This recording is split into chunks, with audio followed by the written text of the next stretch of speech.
Hello and welcome to PMQs and the budget statement, live and interactive here on Labour Social. Ian Blackford is on his feet at the moment, having a go at the Tories being bloody useless, which they are.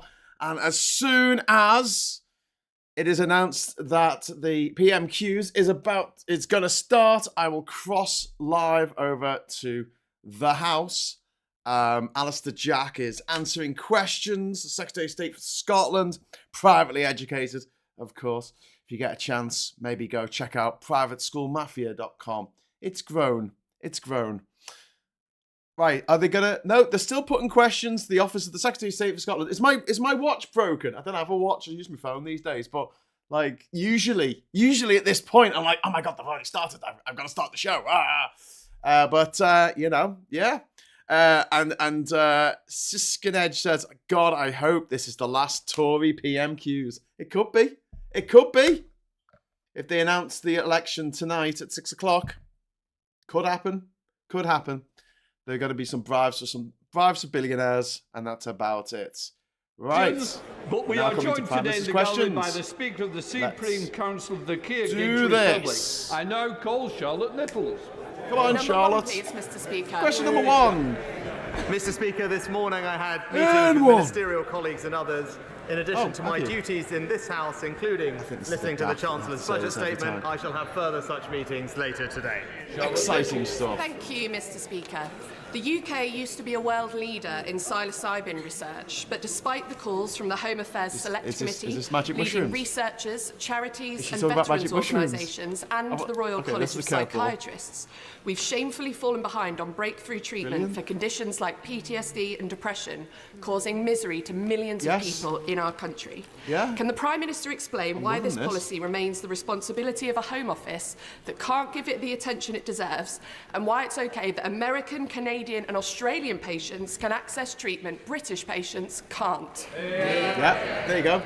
Magic mushrooms for all. Mr. Speaker, I completely sympathise and understand why people suffering from distressing conditions will want to seek the best possible treatment available. Stop even pretending that you care when we all know that you don't. We are committed to ensuring that the UK is a world-leading jurisdiction for pharmaceutical, clinical and other medical research. And we have, in fact, asked the Advisory Council on the Misuse of Drugs to review barriers to legitimate medical research. I think he's involving grinning because such as psilocybin. Our response to the Council's recommendations, I'm pleased to tell the Honourable Lady, will be published as soon as possible. Dr. relationship. Thank you, Mr. Speaker. My constituency has a long and proud history of farming, with generations of the same family helping to feed our nation. And not since World War II have we been so aware of how important food security is to our national security. So will the Prime Minister update the House on what his government is doing to support our fantastic farmers? What, you mean like allowing some standard produce to come in from abroad and keeping the standards really high here? We will always back British farmers to continue. What have you done for the British farmers recently? We're accelerating that plan with the largest package of grants ever, and indeed one of those new schemes opens just today, supporting farmers with up to £125,000 towards the purchase of new equipment and technology. Our schemes in England are all about more choice, Mr. Speaker, not less, and unlike Labour in Wales, we will never introduce top-down arbitrary targets that damage farm incomes, damage our food security. You're the one telling farmers that they can't put wind turbines in their own bloody fields, mate. The Leader of the Opposition, Keir Starmer. Right, here we go. Thank you, Mr. Speaker. 3 years ago, Sarah Everard was walking home when she was abducted and murdered by a serving police officer who should have been trusted to keep her safe. Shouldn't have got the job. As a father, I can't imagine the pain her parents, her family and her friends are going through in this difficult anniversary week. Lady Angelina's report exposes the appalling failure in police vetting and in misconduct processes. And I'm very troubled by its conclusion that there is, and I'm going to quote it, nothing to stop another Cousins operating in plain sight. How can that be the case 3 years on from this horrendous crime? Well, Mr. Speaker, can I firstly say that I'm sure all members of the House will have been thinking about Sarah Everard in recent weeks. It was, as the Honourable Gentleman said, an absolutely shocking case, and the abuse of power in particular was appalling. That's why we took action quickly, Mr. Speaker, to strengthen police vetting, strengthen the rules for rooting out officers who are not fit to serve, and conducted the largest ever screening of all serving officers and staff. We're now ensuring that any officer who has been charged for a crime will be suspended from duty automatically until their case is concluded, and we will thoroughly consider all of the report's recommendations and respond in full. The Prime Minister mentions vetting, and I just want to press on that because serious failures in police vetting were raised in independent reports as long ago as 2012, 2019, 2022 and 2023. And that's why Labour's been arguing for mandatory national vetting standards, which would stop anybody with a history of domestic abuse or sexual offending being allowed to join the police in the first place. Why are mandatory national vetting standards not already in place? Well, Mr. Speaker, it is vital for public confidence that those that are not fit to wear the badge are rooted out of the police and not able to join in the first place. That's why the College of Policing has updated its existing statutory code on vetting, and that happened quickly. And in addition, the Policing Inspectorate, Mr. Speaker, carried out a rapid inspection of all forces' progress against the previous findings. And in addition to that, an entire check against the National Police Database was carried out for all serving officers and staff.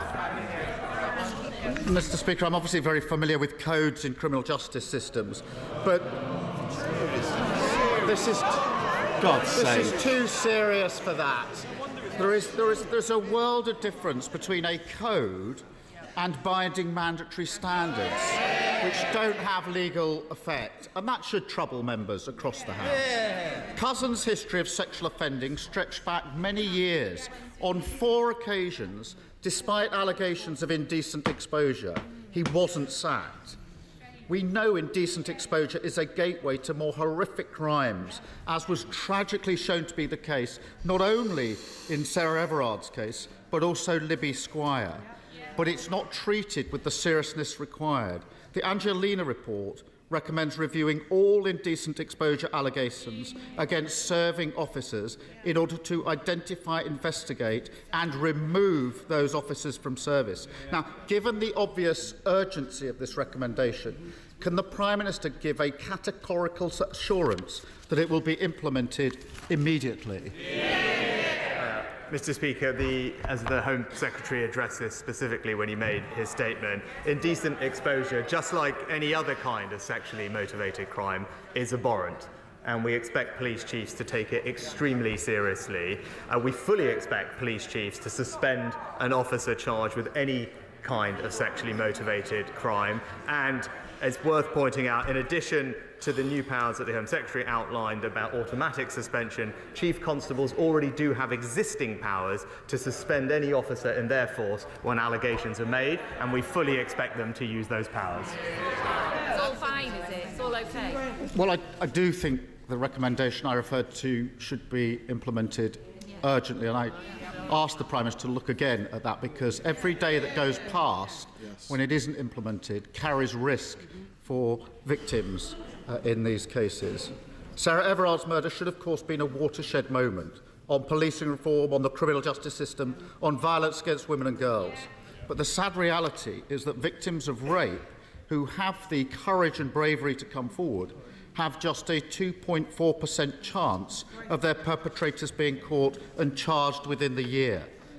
How does the Prime Minister expect women to have confidence in the criminal justice system when almost all rapists don't see the inside of a courtroom? Absolutely right. Mr. Speaker, as we acknowledged a couple of years ago, of course we need to do more to improve rape outcomes. We'll do it then! We'll do it then! And the plan, the Rape Action Review Plan, is showing considerable progress, Mr. Speaker. We've already increased I don't feel sorry for him. He's only the freaking Prime Minister. Since Labour were last in office, Mr. Speaker. He had an 80-seat majority. What could he do? The Labour Party voted against in this House. And thanks to our action plan, we've seen police referrals double, charges double, and last year there was a 50% increase in rape convictions, and now rapists will serve every single day of their sentence behind bars. And the honourable gentleman did raise his time at the Crown Prosecution Service, but he hasn't acknowledged that under his tenure, rape convictions actually dropped. Well, the Prime Minister knows that is going to be fact-checked. He also knows I support tough sentences. I really do think that the victims of violence against women and girls deserve better than this nonsense. It needs to be taken seriously. It's not games, Prime Minister. We all want more victims to come forward, but we have to be honest. Unless things change, the criminal justice system will continue to fail them. That's why we're committed to introducing specialist rape and sexual offences teams in every force to give victims specialist support and confidence that their experience will be investigated properly. When will the Prime Minister commit to doing the same? Mr. Speaker, we've already implemented a rape action review plan. He says about taking this seriously. Here are the things that we have done, Mr. Speaker. We have ended the appalling digital strip search that victims had to go through with their mobile phones. We've ensured that there's better use of pre-recorded cross-examination. We've rolled out Operation Sorteria with incredible success across all national police forces, and we have increased significantly the number of independent sexual domestic violence and abuse advisors to up to 1,000, and there is more specialist training in all police forces for these prosecutions. That is a plan that we've already put in place. It's a plan that is working to ensure that we can keep women and girls in our country safe. Mr. Speaker, the problem is the rosy picture the Prime Minister tries to paint of the current criminal justice system is completely at odds with the confidence many women currently have in it. Yep. And with the publication of Angelina report, the country deserves to know that we're doing all we can to make our country safe for women. That starts with what should be the most basic task, creating a safe workplace here in Westminster. And at the moment, as everyone in this House knows, we are failing in that endeavour, and we all have a duty to change this.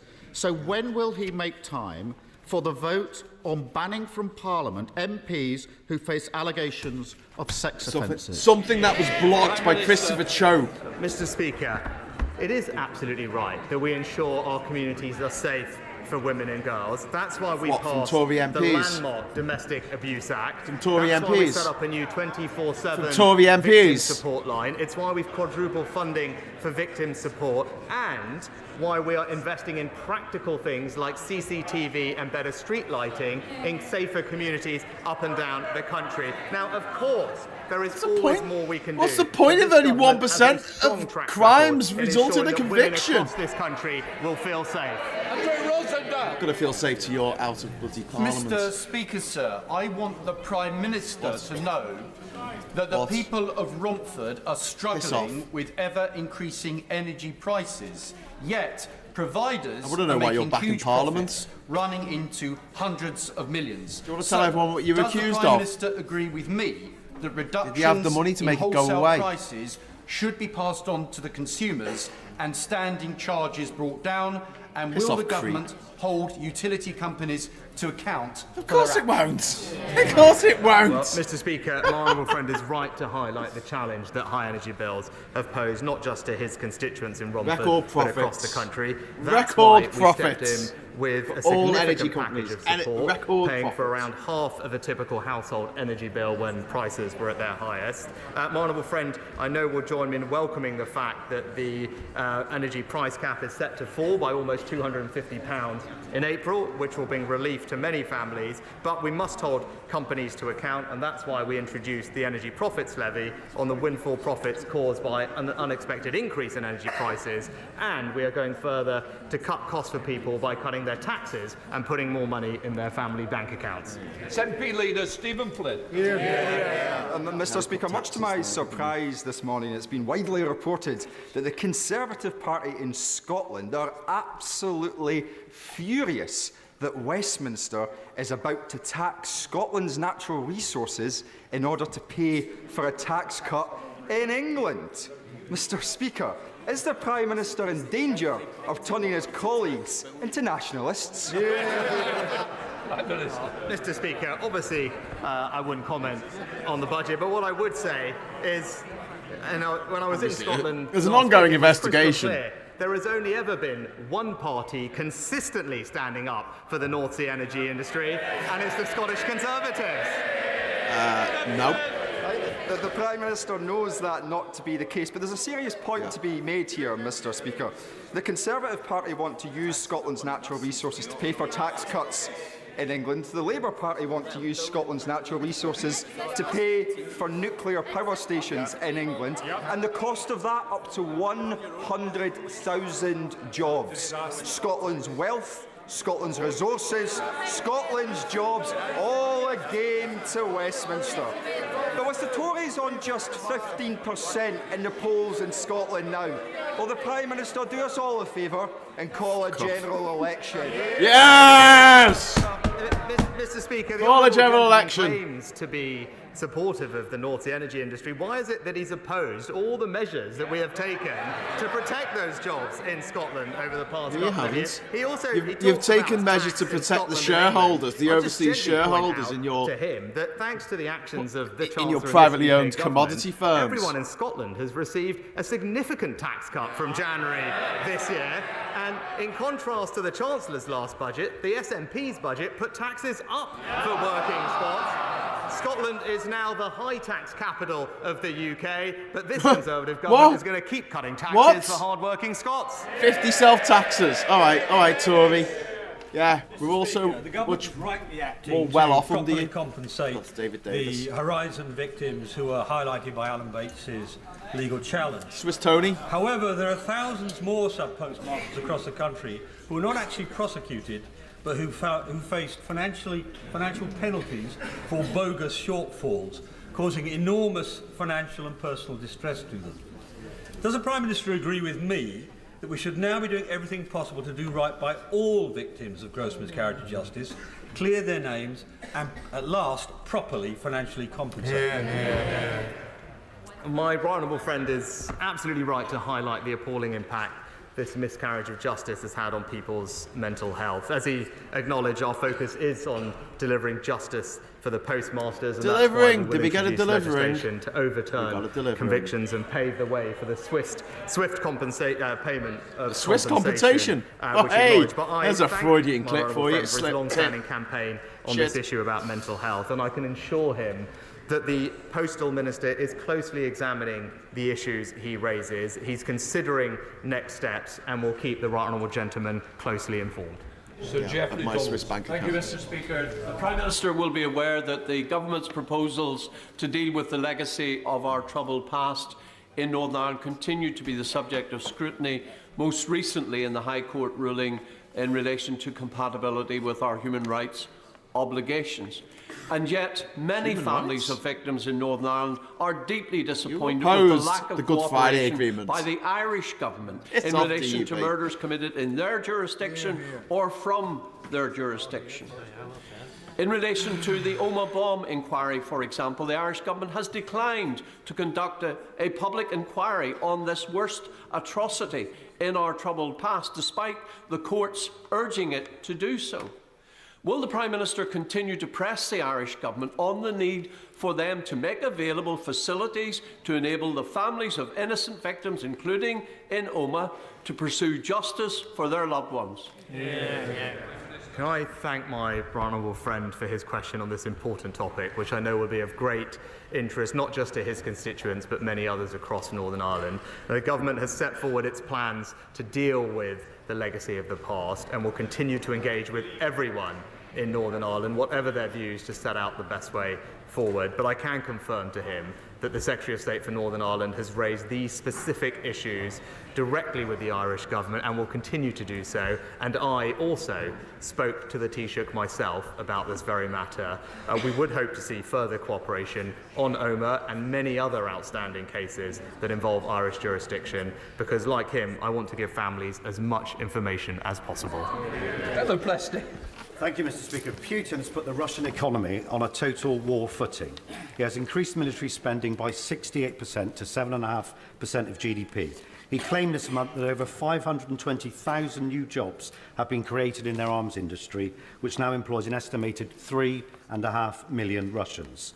On my recent visits to Ukraine, I've met with government ministers and senior military figures who have expressed great frustration to me about the length of time it is taking to develop collaboration in building a defence manufacturing capability jointly with UK defence companies in Ukraine. So will my honourable friend meet with me to discuss how we can unblock the bureaucracy and, as our Ukrainian friends say, build the arsenal of the free world together? Yeah. Well, I can reassure my honourable friend that we remain steadfast in our support for Ukraine, and we will not allow Putin to achieve his aim of eradicating Ukrainian freedom and democracy. Our cross-government task force is working diligently to support both the armed forces of Ukraine and lead UK and Ukrainian defence industrial cooperation. I'm pleased to say in December last year we conducted our first successful trade mission to Ukraine alongside the UK defence industry, but I can tell him that the government and UK industry will continue to work hand in glove with our Ukrainian allies, seizing the opportunities for collaboration and bolstering our joint defence industries. Bloody Russians, God's sake. Mr. Speaker, last week the IPPR published a paper, The State of the North. That paper predicted that wealth inequalities, already too large between the North and the South East, would increase to nearly £250,000 per head by the end of this decade. Does the Prime Minister accept that his levelling up agenda has failed, or did he never want it to succeed? Wow, that is Mr. insane. Speaker, on the contrary, inequality in our people country has actually declined under this Conservative government. And when it comes to levelling up in the North, it's actually the North that has received some of the highest amounts of per capita levelling up funding of any region in the country. And I know when he redirected it to me a question about our investment in the North, I was wondering if he's managed to get an answer as to what exactly the Labour Party's position on HS2 is. Because I'd still like to know, because what we're doing is taking that money and reinvesting every penny of it across the North in forms of transportation filling potholes in North London, delivering benefits quicker to communities not just in his constituency but across the entire North, and it's been warmly welcomed everywhere that I've been. Thank you, Mr. Speaker. Would my right honourable friend agree that the performance of the Labour Party in voting down our Rwanda bill in the House of Lords is a disgrace? It is only the Conservative government and the Conservatives who have a plan for dealing with illegal immigration and the People's Fund. Action on illegal immigration is a top priority. Performing in bollocks! And Labour has no policy or plan on this at all. Labour will be worse. Well, Mr. Speaker, my honourable friend makes an excellent point. He knows, like I know, that if you want to fully stop the boats, you need to have a working deterrent. That means if someone comes here illegally, you must be able to remove them to a safe third country alternative. That's why the Rwanda scheme is so important, and that's why we're determined to see it through. But it was just in the last week an independent report was published talking about the Labour Party's policies in this area, which made it crystal clear that they don't have a plan to stop the boats, and in fact their idea would see the UK accept hundreds of thousands more migrants. Thank you very much, Mr. Speaker. Which part of his economic legacy is the Prime Minister most proud of? Is it presiding over the highest tax burden since the Second World War? Or is it delivering the slowest real wage growth since the Napoleonic War? Mr. Speaker, saving 10 million jobs in the pandemic with the furlough scheme. Oh, okay. Yeah, there's some bullshit statistics like that. The Prime Minister will know that there is consensus across this House on the need to build new houses. Where that consensus breaks down is where those houses should be built. Does the Prime Minister agree with me that wherever possible, new houses should be built on brownfield sites, not on green spaces, not on green fields, not in my backyard. Not on prime farmland? Say it. Say not in my backyard. My honourable friend is absolutely right. It's sustainable planning that must be at the heart of our planning system. And that's why we're committed to meeting the needs of communities by building homes in the right places and, as he says, making best use of brownfield land. We've made it clear that that's what should be the priority. We put extra funding aside to unlock those sites, and our recent changes to the MPPF provide clearer protection for the Greenbelt, making it clear how future housing supply should be assessed. It's and been that is absolutely the clear clear difference between our two parties. On this side of the House, we will protect the Greenbelt, and the Labour Party will concrete will be worse. Thank you. Mr. Speaker, in some jurisdictions, ministers routinely publish their tax returns. The Prime Minister voluntarily published his UK tax returns last year. Does the Prime Minister agree that ministers of the Crown should publish their tax returns as a matter of course? And has he ever filed any returns in the USA that have not been published? Good question. Come on, Speaker, answer the question. That would be proportionate or appropriate. And what? Of course you wouldn't. Don't answer the question then. I don't think it would be proportionate for all ministers to publish their tax returns.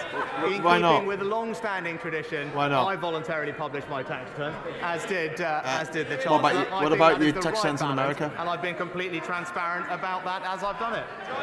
And your wife being a non-dom? Thank you, Didn't Mr. answer Speaker. the question. Last year, a number of us were on the first transatlantic flight powered by sustainable aviation fuel. This week, IAG made its first major purchase of that fuel. But that fuel is coming from the United States. And it's really important that we have a SAF industry in this country. So will the Prime Minister tell the Treasury and the Department of Transport to accelerate the work they're doing, to put in place the right framework and the right support mechanism to ensure we have a SAF industry for our aviation sector for the future? I hope he's not one of the 25 first of all, thank my Tories that survived the Starmageddon that's coming up on the horizon. And reassure him that we are committed to ensuring that the SAF mandate is in place in 2025. That will require about 10% of jet fuel to be made from sustainable feedstock by 2030. And to get there, we've provided, I'm pleased to tell him, £135 million to 13 different UK sustainable aviation fuel projects to kickstart our domestic industry. And, which he also knows is important, we've committed to introducing a revenue certainty mechanism to support SAF production in the UK as soon as practically possible. Sam Dixon. Thank you. Chester's 2,000-year-old Roman walls are an important historic monument of world renown. Will the PM join me in Chester to walk the walls and explore how the government can support the upkeep of these important structures, which, unlike the Conservative Party, are stable, solid, and in no danger of imminent collapse? Mr. Speaker, Very good. I Very good. I join the Honourable Lady in paying tribute to the history of her local community, and I'm pleased that the City of Chester is benefiting from so much investment from the Conservative government so that it can maintain its local infrastructure.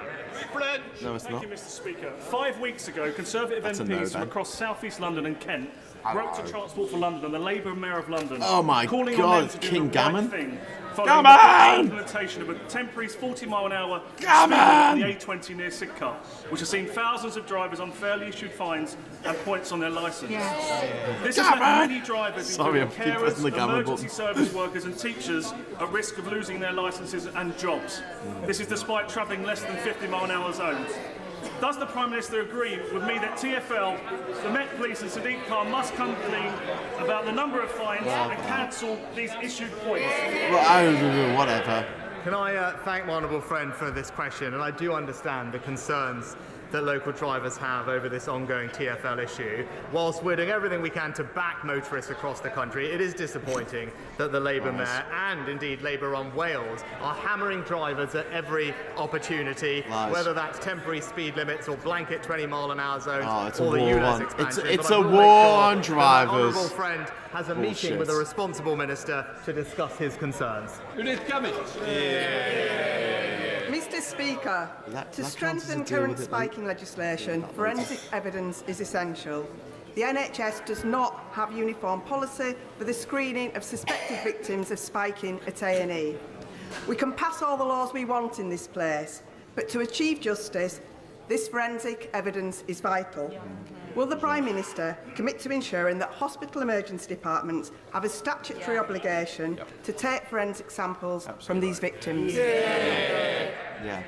I agree with the Honourable Lady that spiking is an appalling, violating crime which seriously undermines public safety, particularly the safety of women and girls, and we want to make sure that the existing laws recognise the threat that spiking poses, and that's why at the end of last year we announced a raft of new measures to confront spiking and support victims, including changing the law to make it clear without any doubt that spiking is illegal, as well as other measures like an online reporting tool, investing in research and rapid testing kits, and training for bar staff, but I'll ensure that we look into the issue that she raises and write back to her. Final question, Ben Bradley. This winter, flood and storm damage has caused significant damage to the infrastructure in and around my Mansfield constituency. That's our roads, it's our drains, it's flood infrastructure, and this is among the highest concern that residents raise with me on a regular basis. I'm really grateful that from next year in particular, there's very significant infrastructure funding coming our way. Stop mining but what can my for honourable friends do gas to and oil? help fix this for my constituents now? Well, Mr. Speaker, I'm pleased that in 2020 we announced that we would double our flood investment to a record £5.2 billion, and in Nottinghamshire since 2010 we've invested over £50 million to protect 15,000 properties, and I know currently there is a programme in Mansfield which is looking at surface water and drainage improvements, but I will make sure that I talk to the Chancellor that we have a strong economy to keep investing in local infrastructure in his area, and that's exactly what we're about to hear from my right honourable friend. You said that last year, and the year before, and the year before that. Oh, that was quick. Gracefully, Mom turns up. Okay. Order! Order! The Speaker has turned into a woman. Before I call the Chancellor of the Exchequer, I remind honourable members that copies of the budget resolutions will be available to them from the Vote Office in Members' Lobby and online at the end of the Chancellor's statement. I also remind honourable members that interventions are not taken during the Chancellor's statement, nor during the replies of the Leader of the Opposition, or indeed of the spokesman for the Scottish National Party. I'm hoping that the hubbub on my right here is going to die down and some politeness will prevail before I call the Chancellor. From the Tories. Give me that. Mr. Chancellor of the Exchequer. Right, here we go. Straight into the budget. Let's find out what's happening. Madam Deputy Speaker, as we mourn the tragic loss of life in Israel and Gaza, the Prime Minister reminded us last week of the need to fight extremism and heal divisions. So I start today by remembering the Muslims who died in 2 world wars in the service of freedom and democracy. We need a memorial to honour them, so following representations from the Right Honourable Member for Bromsgrove and others, I've decided to allocate £1 million towards the cost of building one. Whatever your faith or colour or class, this country will never forget the sacrifices made for our future. Madam Deputy Speaker, in recent times the UK and the UK economy has dealt with a financial crisis, a pandemic and an energy shock caused by war in Europe. Yet despite the most challenging economic headwinds in modern history, under Conservative governments since 2010, growth has been higher than every large European economy. Lies! Lies! That's a fucking lie! Oh, piss off! Unemployment has halved. What? Absolute poverty has gone down, and there are... No, you just redefined poverty. And there are 800 more people in jobs for every single day that we've been in office. Bullshit statistics. There's more people. That's it. There's more people. Of course, interest rates remain high as we bring down inflation. But because of the progress we've made, because we are delivering the Prime Minister's economic priorities, we can now help families. We can now help families not just with temporary cost of living support, but with permanent cuts in taxation. We do this to give much needed help in challenging We do this times. in remembrance but also of our because economy. Conservatives know lower taxes mean higher growth. And higher growth means more opportunity, more prosperity, and more funding for our precious public services. But if we want that growth... What? The Chancellor has hardly said anything.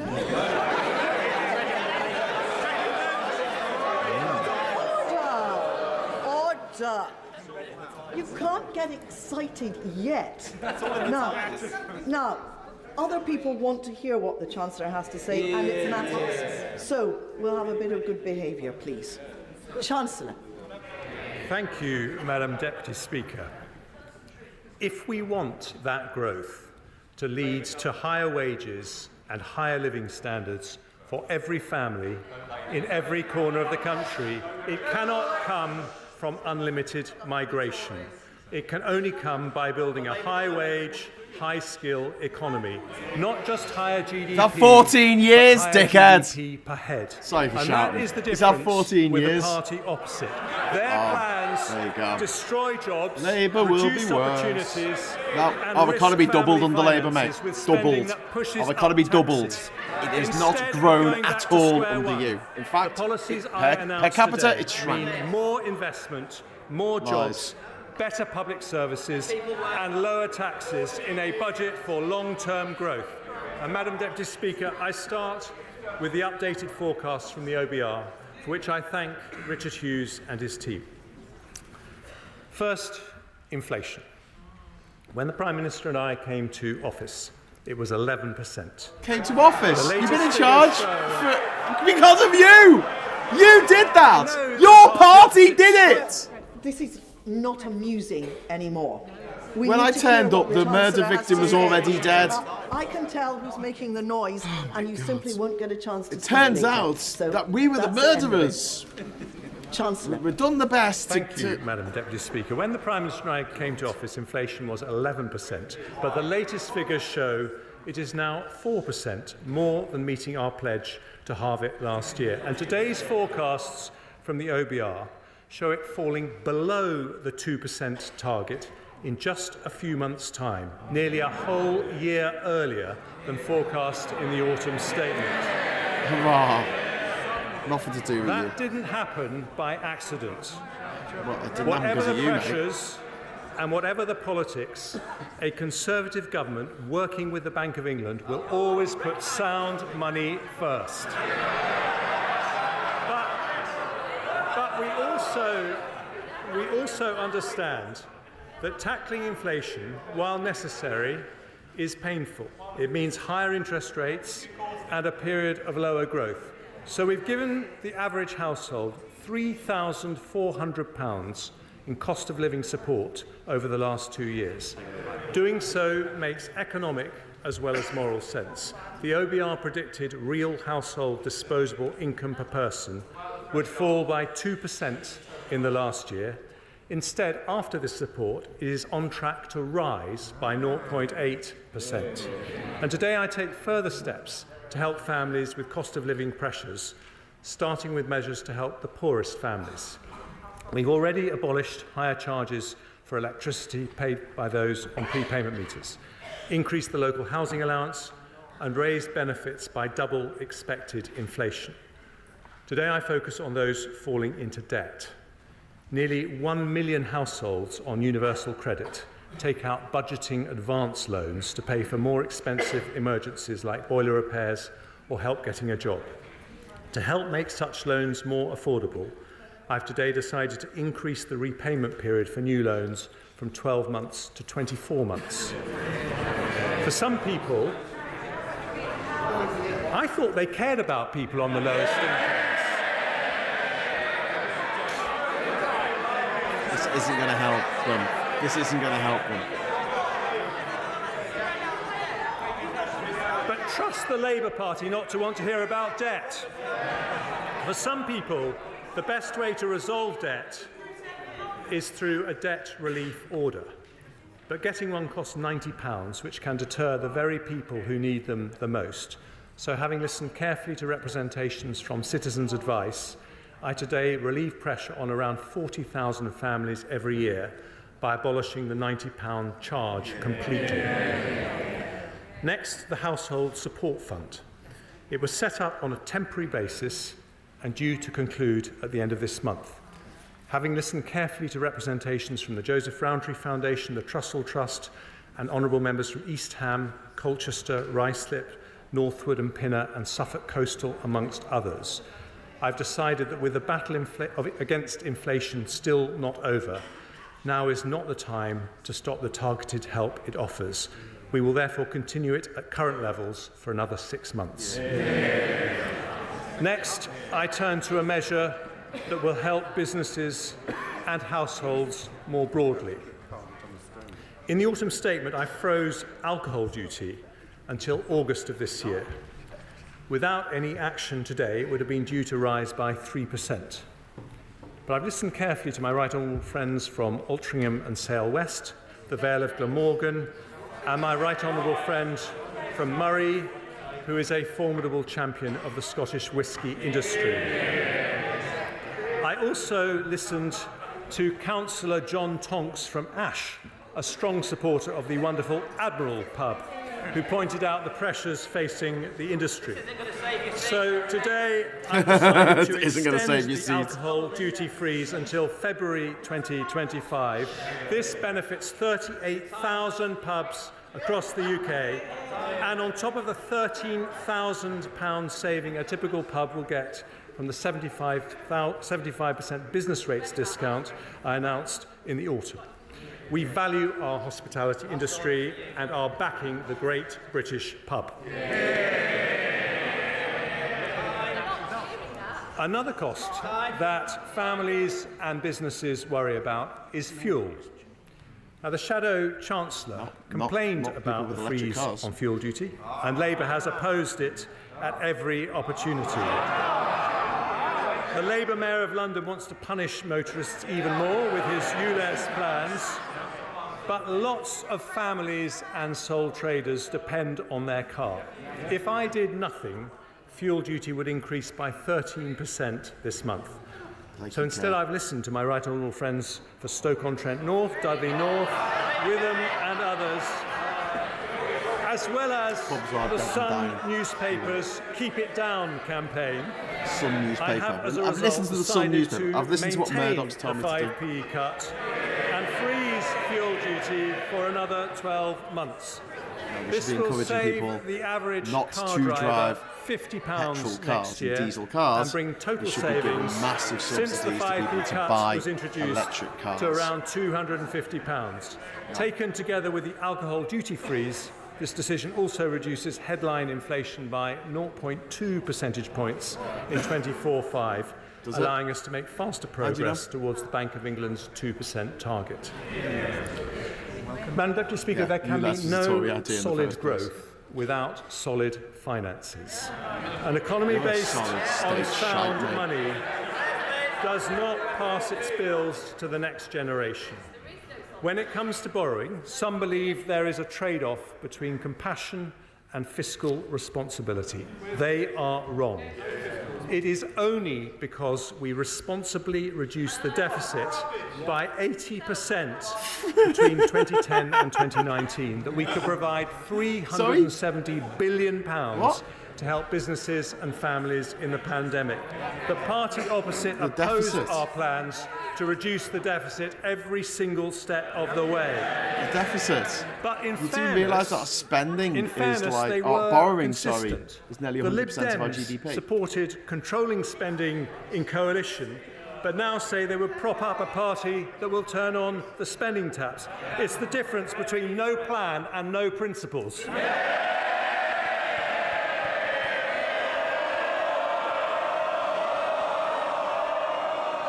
I think we get a free Labour will be worse there. Labour's got no plan, but we're going to steal their ideas. The gentleman from the Lib Dems was here to hear it for once.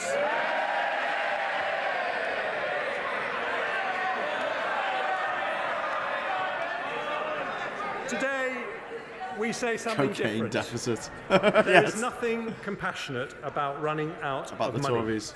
Nothing With the compassionate pandemic about the behind us, We Tories. must once again be responsible and build up our resilience to future shocks. Nothing That responsible means about the bringing Tories down either. borrowing so we can start to reduce Sounds our like a debt. bit of And X, today's yeah. figures confirm that is happening. Ahead of my first autumn statement in 22, the OBR forecast headline debt would rise to above 100% of GDP. Today they will say it will fall in every year to just 94% by 28-29. To just 94%. Which excludes Bank of It England was debt, 60% when they took over, to 91.7% just in 24/5, 94%. according to the OBR, then 92.8%, 93.2%, 93.2% before falling to 92.9% I think you're gonna have in to get one of these 28-29. bullshit With final statistics. year headroom against debt falling of £8.9 billion. Our underlying debt is therefore on track to fall as a share of GDP, meeting our fiscal rule. And we continue to have the second lowest level of government debt in the G7, lower than Japan, France or the United States. We also meet our second fiscal rule for public sector borrowing to be below 3% of GDP 3 years got a big early. economy than Borrowing us. falls from 4.2% of GDP in Just 23-4 to 3.1%, 2.7%, 2.3%, 1.6% and 1.2% in 2028-29. By the end of the forecast, borrowing is at its lowest level of GDP since 2001. None of that, of course, would be possible if Labour implemented their pledge to decarbonise the grid 5 years early by 2030. By their own calculations, that cost £28 billion a year to do. But last month, after flip-flopping for months, they said they're not going to spend the £28 billion after all, but somehow they'll meet their pledge. Somehow, Madam Deputy Speaker, 28 billion one green thing, spending tax promise. rises on working families. Same old They'll get Labour. investments in. They've said they're going to get investments in. Today, in contrast, They've actually a explained how this is going Conservative to work. government brings down taxes with borrowing From the highest that they've ever been. In fact, borrowing The highest is they've ever slightly been. lower than the autumn statement. And the fact that we are bringing borrowing down is something of particular importance to one very special person. Sir Robert Stamen is the outgoing Chief Executive of the Government's Debt Management Office. And after 20 years of exceptional public service, he is in the gallery. Thank you, Sir Robert. I now turn to growth. Just after I became Chancellor, There's been the no OBR growth expected for 17 GDP years. To fall by 1.4%. No growth. We are in a recession. In the following year. In fact, it grew, albeit slowly.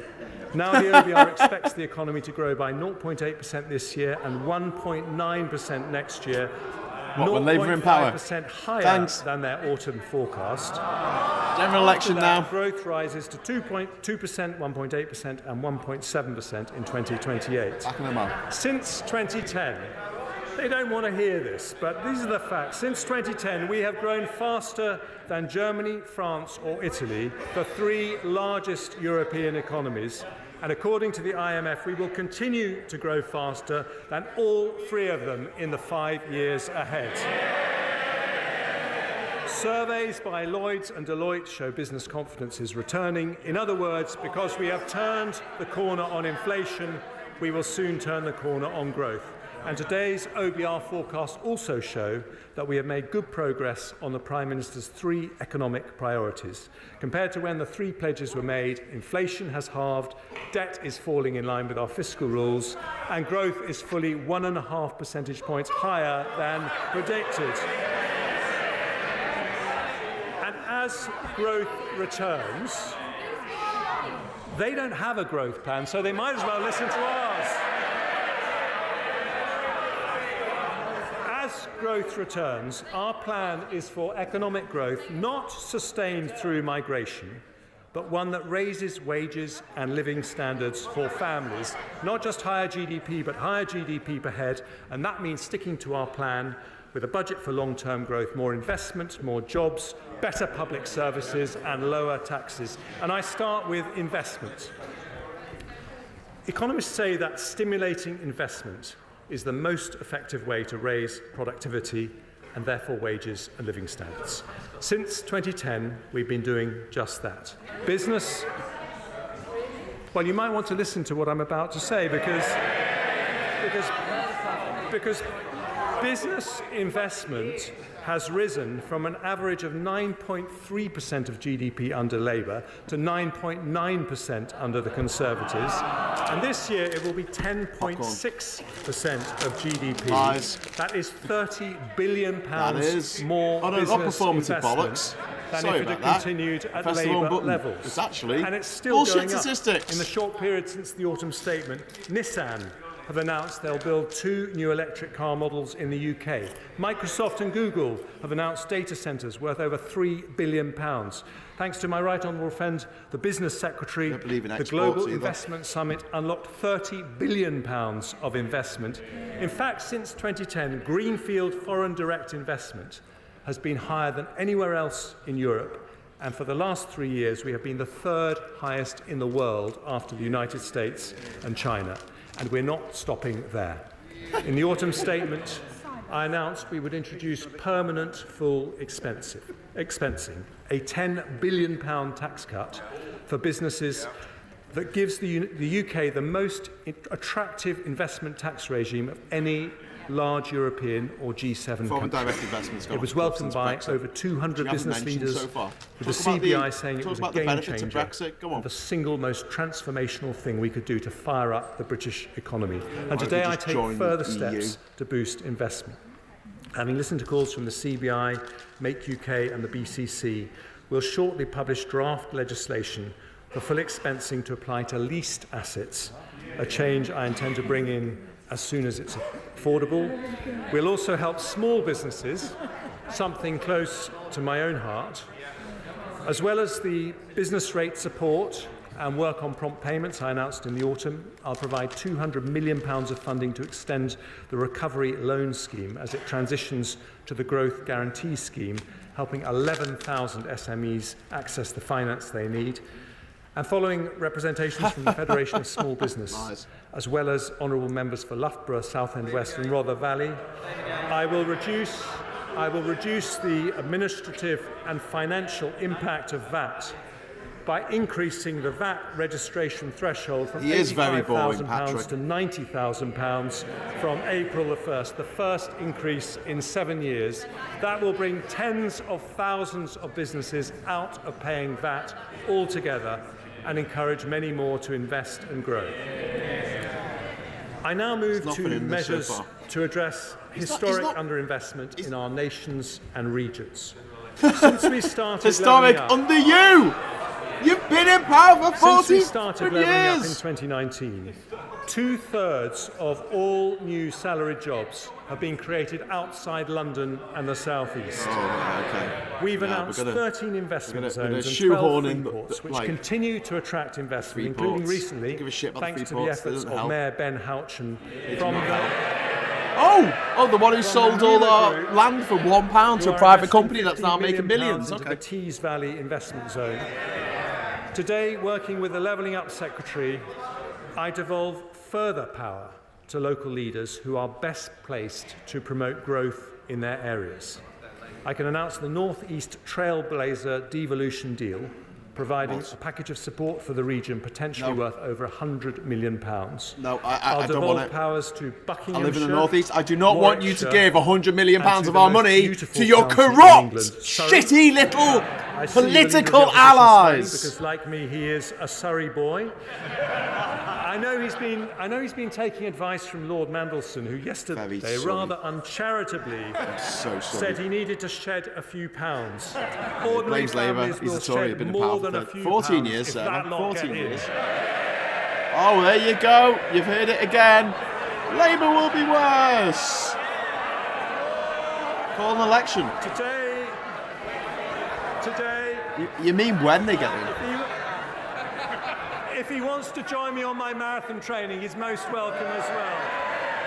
Oh, join Mr. Bean on his marathon training. We continue to spread opportunity throughout the country by allocating £100 million of levelling up funding to areas including High Peak, Dundee, Conway, Erewash, Redditch and Coventry to support cultural projects in these communities, alongside support for capital projects across the country, including in Bingley, We are expanding the long-term plan for towns to 20 new places, including Darlington, home of the Treasury's fantastic Darlington Economic Campus, Coleraine, Peterhead, Runcorn, Harlow, Eastbourne, Arbroath. God, it sounds like the bloody song Panic by the Smiths here. To invest in community investment on the regeneration streets over the of next decade. Harlow. We'll provide Dublin, £15 million Dundee, in Humberside. new funding to the West Midlands Combined Authority to support culture, heritage and investment projects on the recommendation of our go-getting Mayor Andy Street. And we'll allocate £5 million to renovate hundreds of local village halls across England so they can remain at the heart of their communities. And because this is a Conservative and Unionist government, we'll also set aside funding to support the Saxavord Spaceport in Shetland, an agri-food launch pad in mid-Wales, and funding to support Northern Ireland's businesses to expand global trade and investment opportunities. As a result of the decisions we take just today, the Scottish Government will receive nearly £300 million in Barnet consequentials, with nearly £170 million for the Welsh Government and £100 million for the Northern Ireland Executive. I do appreciate that a tax-cutting budget is very uncomfortable for the biggest tax risers in the United Kingdom. What? Taxes are the highest, historically the highest under you lot. Jobs for the mates, yeah, jobs for the boys. We're going to give millions of pounds to our friends. We're on track to deliver over 1 million homes in this Parliament. Last week, the Levelling Up Secretary allocated £188 million to support projects in Sheffield, Blackpool and Liverpool. And today I go further, allocating £242 million of investments in Barking Riverside and Canary Wharf, which together will build nearly 8,000 houses, as well as transforming Canary Wharf into a new hub for life science companies. Because I can afford to live there in the middle of London. Housing scheme supporting local communities to deliver the developments they want and need. And I'm pleased to announce how much did Wales lose to Brexit? Cambridge to reach its potential to be the world's leading scientific powerhouse. So shut up. I confirm there will be a long-term funding settlement for the Future Development Corporation in Cambridge at the next spending review, with over £10 million invested in the coming year to unlock. Joe, he's banging on about the fact that he's given, Northern Ireland £100 million. Liverpool alone, just the city of Liverpool, not a region, not a country, just the city of Liverpool got £1.9 billion from the EU's Objective 1 funding. Of theatre fluid. And I can announce this week the government has reached agreement on a £160 million deal with Hitachi to purchase the Wilfer site in Innismarn and the Oldbury site in South Gloucestershire. Innismarn has a vital role in delivering our nuclear ambitions, and no one should take more credit for today's announcement than my tireless, tenacious and turbocharged onward friend. More investment by large businesses, more support for small businesses, promoting investment in our nations and regions, all part of a budget for long-term growth that sticks to our plan to deliver more jobs, better public services and lower taxes. Lies, lies, more lies, Tories. Any more? I now turn to one of the most powerful ways to attract investment, namely supporting our most innovative industries. Outside the US, we have the most respected universities, the biggest financial services sector, and the largest tech ecosystem in Europe. We have double the AI startups of anywhere in Europe, double the venture capital investment, and a tech economy now double the size of Germany and 3 times the size of France. This is bullshit. We're on track to become the world's next Silicon Valley. In today's budget for long-term growth, I take further steps to attract investment into our technology-related industries. I want our brilliant tech entrepreneurs not just to start here, but to stay here, including when the time comes for a stock market listing. So we'll build on the Edinburgh and Mansion House reforms to unlock more pension fund capital. We'll give new powers to the Pensions Regulator and Financial Conduct Authority to ensure better value from defined contribution schemes by judging performance on overall returns, not cost. We'll make sure there are vehicles to make it easier for pension funds to invest in UK growth opportunities. So I'm today publishing the names of the winners of the LIFTS competition. But I remain concerned that other markets, such as Australia, generate better returns for pension savers with more effective investment strategies and more investment in high-quality domestic growth stocks. Don't forget that the Truss mini-budget actually blew a £425 billion black hole in our pension funds. Back to the budget speech. Best practice. I also want to create opportunities for a new generation of retail investors to engage with public markets. So we'll proceed with the retail sale for part of the government's remaining NatWest shares this summer at the earliest opportunity, subject to supportive market conditions and value for money. We'll continue to explore how savers could be allowed to take their pension pots with them when they change job. We'll make it easier for people to save for the long term with a new British savings bond delivered through National Savings and Investment, offering savers a guaranteed rate fixed for 3 years. And today, following calls from over 200 representatives of the city and our high-growth sectors, I will reform the ISA system to encourage more people to invest in UK assets. After a consultation on its implementation, I will introduce a brand new British ISA, which will allow an additional £5,000 annual investment for investments in UK equity with all the tax advantages of other ISAs. And this will be on top of the existing ISA allowances, ensure British savers can benefit from the growth of the most promising UK businesses, as well as supporting those businesses with the capital to expand. And I turn now to our other growth industries, starting with clean energy. Rich mummies and daddies. Nuclear to provide up to a quarter of our electricity by 2050. And as part of that, I want the UK to lead the global race in developing cutting-edge nuclear technologies. I can therefore announce that Great British Nuclear will begin the next phase of the small modular reactor selection process, with companies now having until June to submit their initial tender responses. Our brilliant Energy Security and Net Zero Secretary will also allocate up to £120 million more to the Green Industries Growth Accelerator to build supply chains for new technology ranging from offshore wind to carbon capture and storage. By January of next year, as promised in the autumn statement, we'll have a new faster connections process to the grid up and running. In advanced manufacturing, we've announced a further £270 million of investment into innovative new automotive and aerospace R&D projects, building the UK's capabilities in zero-emission vehicle and clean aviation technologies. And I now turn to our creative industries. We have become Europe's largest film and TV production centre, with Idris Elba, Keira Knightley and Orlando Bloom all filming their latest productions here. Studio space in the UK. Do you know that Alien was filmed in the last 3 years, and at the current original Star rate of Wars films expansion, filmed in the UK. next year we will be second only to Hollywood globally. In the autumn statement, I committed to providing more tax relief for visual effects in film and high-end TV. I can today confirm that we will increase the rate of tax credit by 5% and remove the 80% cap for visual effects costs in the audiovisual expenditure credit.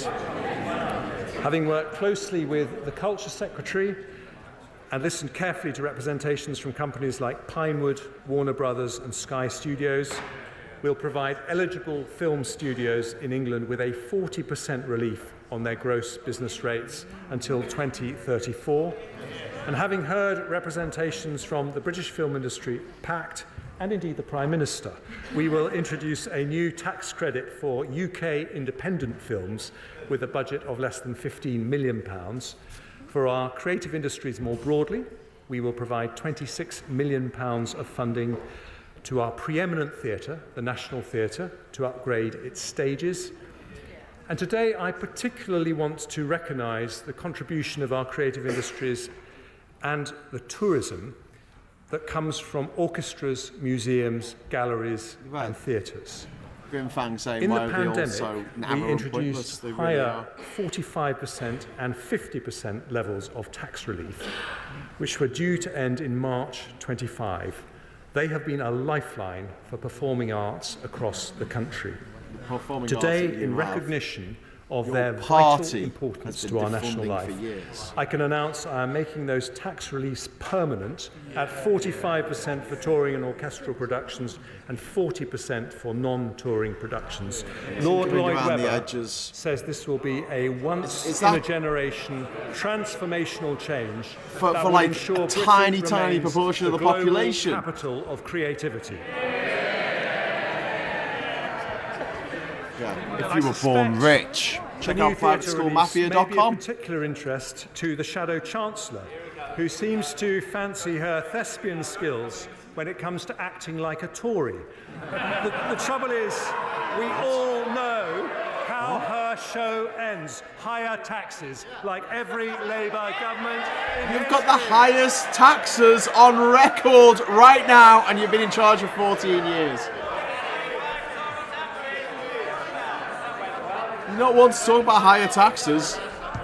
I'm delighted they are cheering the fact that Labour governments always put up taxes. They're right. And I also want to mention our life sciences sector, where we will support research by medical charities into diseases such as cancer, dementia and epilepsy, with an additional £45 million, including £3 million for Cancer Research UK.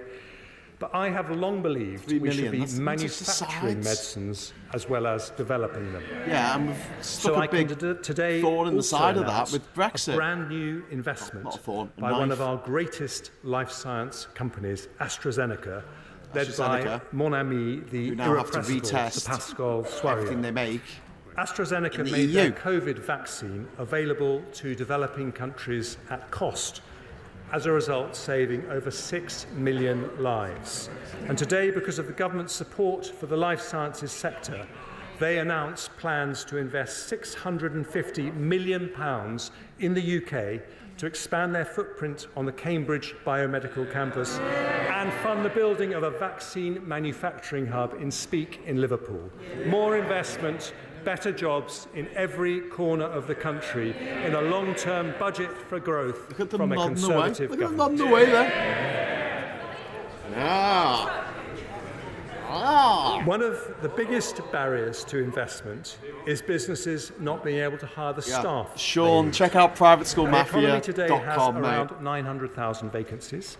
It would be easy to fill them with higher migration, but with over 10 million adults of working age who are not in work, that would be economically and morally wrong.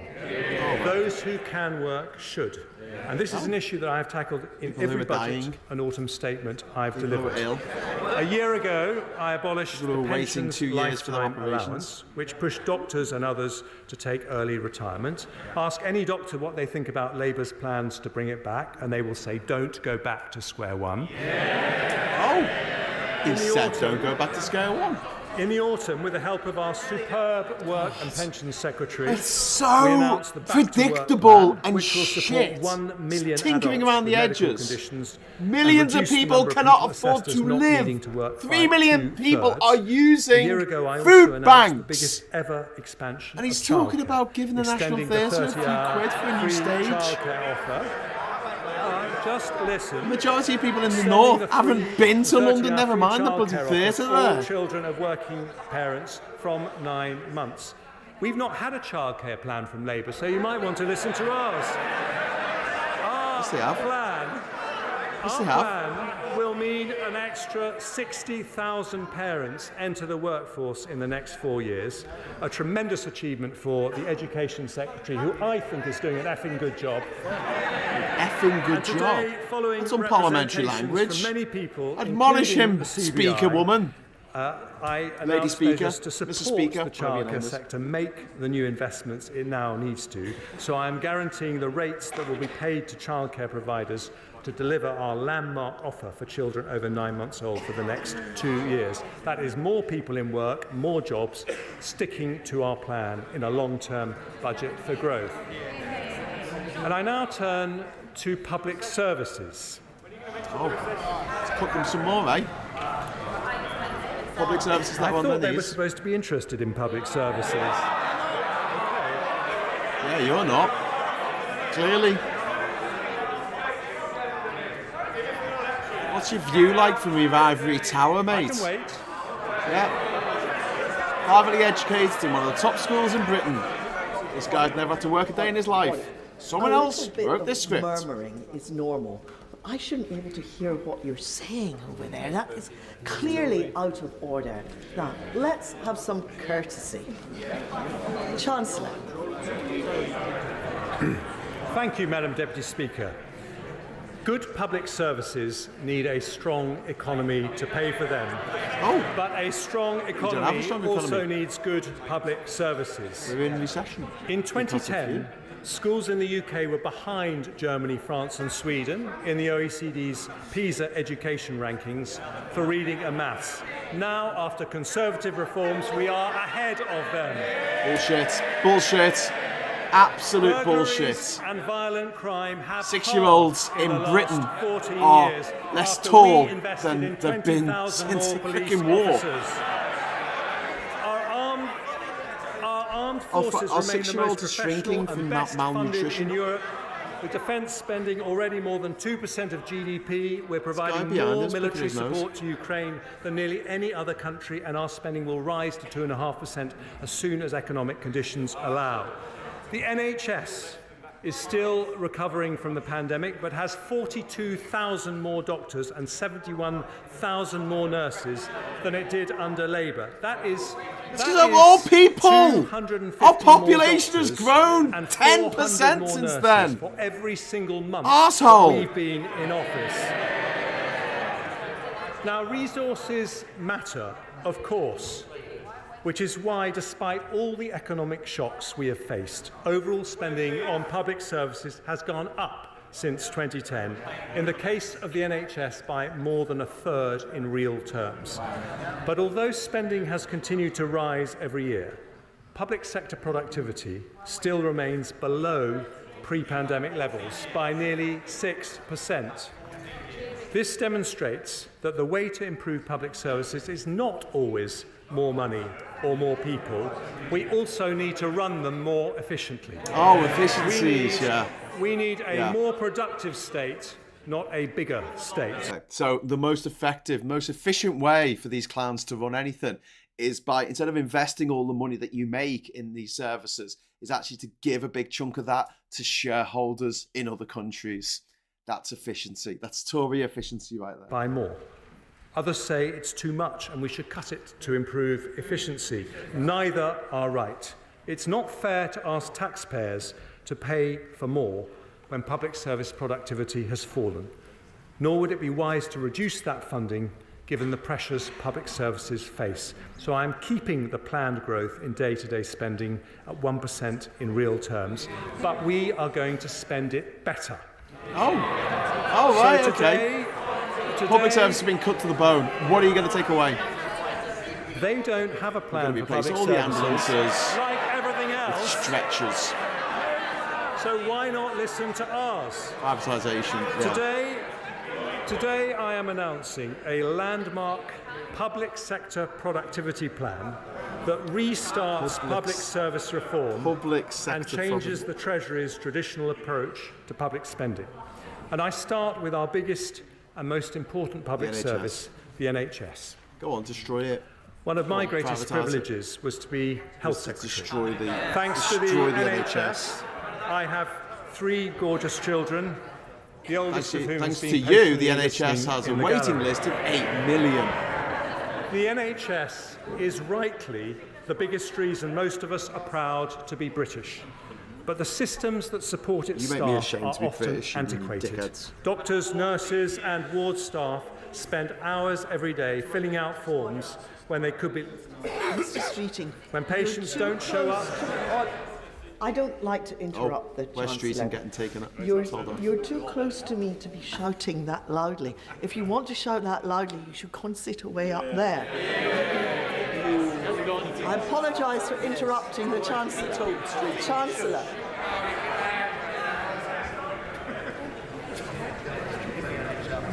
When patients don't show up, or one member of a team is ill, operating theatres are left empty despite long waiting lists. Now, when we published the NHS long-term workforce plan, I asked the NHS to put together a plan to transform its efficiency and productivity. I wanted better care for patients, more job satisfaction for staff, and better value for taxpayers. Making changes on the scale we need is not cheap. The investment needed to modernise NHS IT systems so they're as good as the best in the world costs £3.4 billion. But it helps unlock £35 billion of savings, 10 times that amount. So in today's budget for long-term growth, I have decided to fund the NHS productivity plan in full. With that new investment, we will slash the 13 million hours lost by doctors and nurses every year to outdated IT systems. We will cut down and potentially halve form filling by doctors using AI. We will digitise operating theatre processes, allowing the same number of consultants to do an extra 200,000 operations a year. We'll fund improvements to help doctors read MRI and CT scans more accurately and quickly, speeding up results for 130,000 patients every year and saving thousands of lives, something I know would have delighted my brother Charlie, who I recently lost to cancer. We'll improve the NHS app so it can be used to confirm and modify all appointments, reducing up to half 500,000 missed appointments annually and improving patient choice. We'll set up a new NHS staff app to make it easier to roster electronically and end the use of expensive off-framework agencies. And as a result of this funding, all hospitals will use electronic patient records, making the NHS the largest digitally integrated healthcare system in the world. Today's announcement doubles the amount the NHS is investing on digital transformation over 3 years. And on top of this longer-term transformation, we'll also help the NHS meet pressures in the coming year with an additional £2.5 billion. This will allow the NHS to continue its focus on reducing waiting times and brings the total increase in NHS funding since the start of the Parliament to 13% in real terms.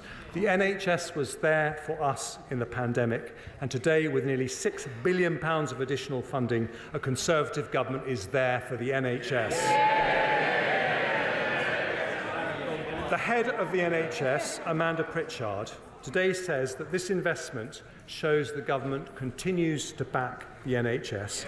She says that as a result of it, the NHS can commit to delivering 1.9% annual productivity growth over the next Parliament, more than double the average productivity growth in public services between 2010 and 2019. But today is not just about the NHS. I want this groundbreaking agreement with the NHS to be a model for all our public services. Across education, the police, the courts and local government, I want to see more efficient, better value and higher quality public services. 1, 2, 3. So today I can announce that in the next spending review, the Treasury will do things differently. We will prioritise proposals that deliver annual savings within 5 years, equivalent to the total cost of the investment required. And today we make a start with some excellent proposals. Violence reduction units and hotspot policing have prevented an estimated 136,000 knife crimes and other violent offences, as well as over 3,000 hospital admissions. Every crime costs money, so we will provide £75 million to roll that model out in England and Wales. Police officers waste around 8 hours a week on unnecessary admin. With higher productivity, we could free the equivalent of 20,000 police officers over a year. So we will spend £230 million rolling out time and money-saving technology, which speeds up police response times by allowing people to report crimes by video call and, where appropriate, use drones as first responders. Too many legal cases, particularly in family law, should never go to court, and it would cost us less if they didn't. So we'll spend £170 million to fund non-court resolution, reduce reoffending and digitise the court process. Too many children in care end up being looked after by unregistered providers that are much more expensive. So we'll invest £165 million over the next 4 years to reduce that cost by increasing the capacity of the Children's Homes estate. Special education need provision can be excellent when outsourced to independent sector schools, but also expensive. So we'll invest £105 million over the next 4 years to build 50 new special free schools to create additional high-quality places. Since it takes about 3 years to get a diagnosis of autism or ADHD, to realise kids have usually the grown up by the tens time of billions of savings recommended in an excellent speech by the head of the National Audit Office. Thanks very much, Josh. The OBR say a 5% increase in public sector productivity would be the equivalent of around £20 billion in extra funding. With these plans, we can deliver that and more. And if we ensure they are cash-releasing savings, as we are committed to doing, it will be possible to live with more constrained spending growth without cutting services valued by the public. So with the energy and drive of my talented Chief Secretary to the Treasury, we launch our public sector productivity plan in today's budget for long-term growth, more investment, more jobs, better public services, and one more thing, lower taxes.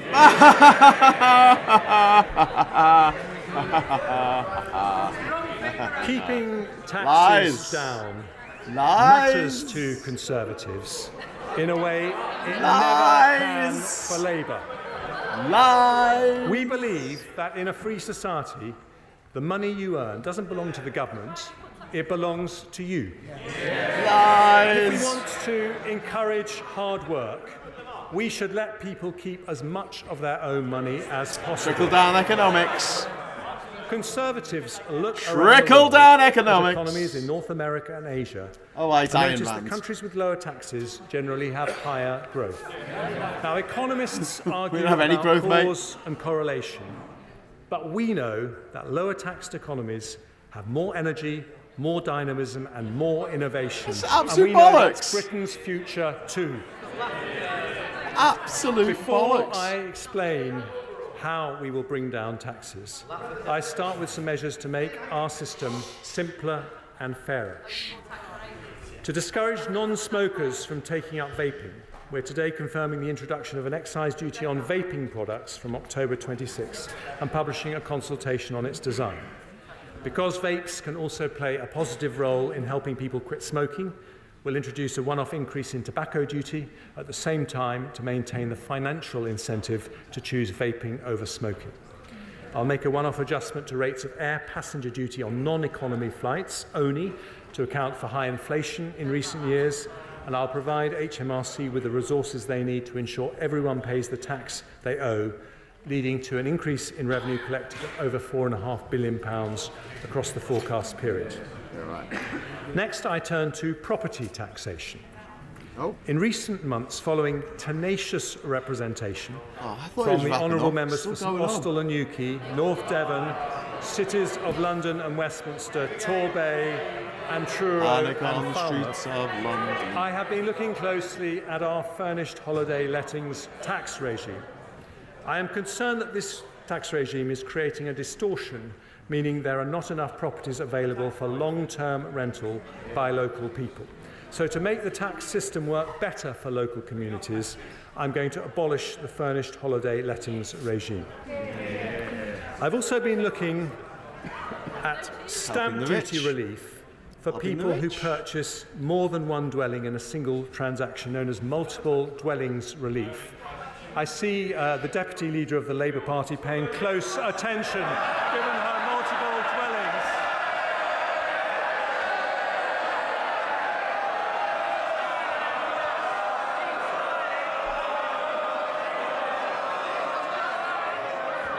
How many houses has Jeremy Hunt got?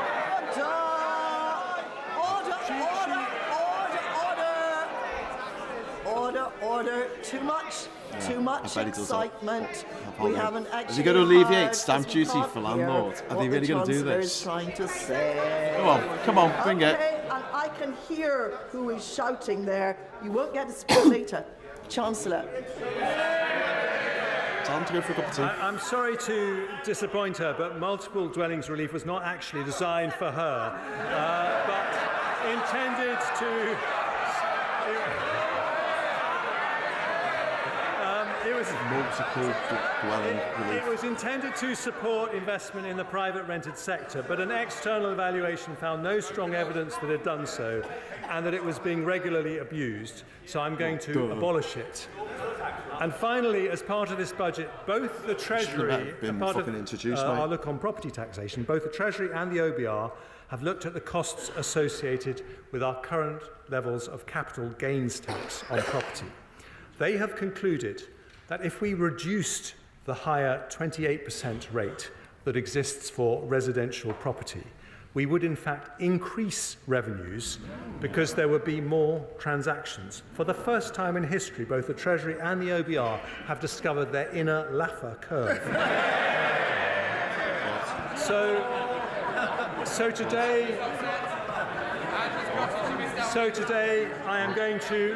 So today I'm going to reduce the higher rate of property capital gains tax from 28% to 24%. That really is for you, Angela. Oh, for heaven's sake. And he shouldn't have just called her Angela. Excuse me. Madam Deputy Speaker, you're not supposed to use people's names. Come on. Point of order. Point of order. Point of order. Point. Come on. Gobshite. You're not supposed to refer to people by their names in Parliament. That, I had enough from over there, definitely not having it from here. Chancellor. I now turn to oil and gas. Unlike the party opposite, we want to encourage investment in the North Sea, so we will retain generous investment allowances for the sector.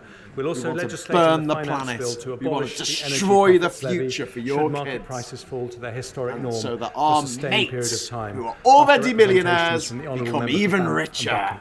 But because the increase in energy prices caused by the Ukraine war Go on, is reduce capital expected to gains last tax longer, for the rich, so too for will the sector's windfall for the wealthy. profits. So I Just will did extend the sunset on the energy profits levy for an additional year to 2029, raising £1.5 billion. Next, I turn to the taxes paid by those who are resident in the UK but not domiciled here for tax purposes. Oh, what, like the Prime Minister's wife? Oh, we're going after the non-doms now, are we? This is a category of people known as non-doms. Mishy! Now, look at the face on him. Look at the face on him. Now, Nigel Lawson wanted like to this, end the non-dom regime in his great tax reforming budget of 1988, which is where I suspect the Labour Party got the idea from. But I too have always believed that provided we protect the UK's attractiveness to international investors, those with the broadest shoulders should pay their fair share. After looking at the issue over many months, I've concluded that we can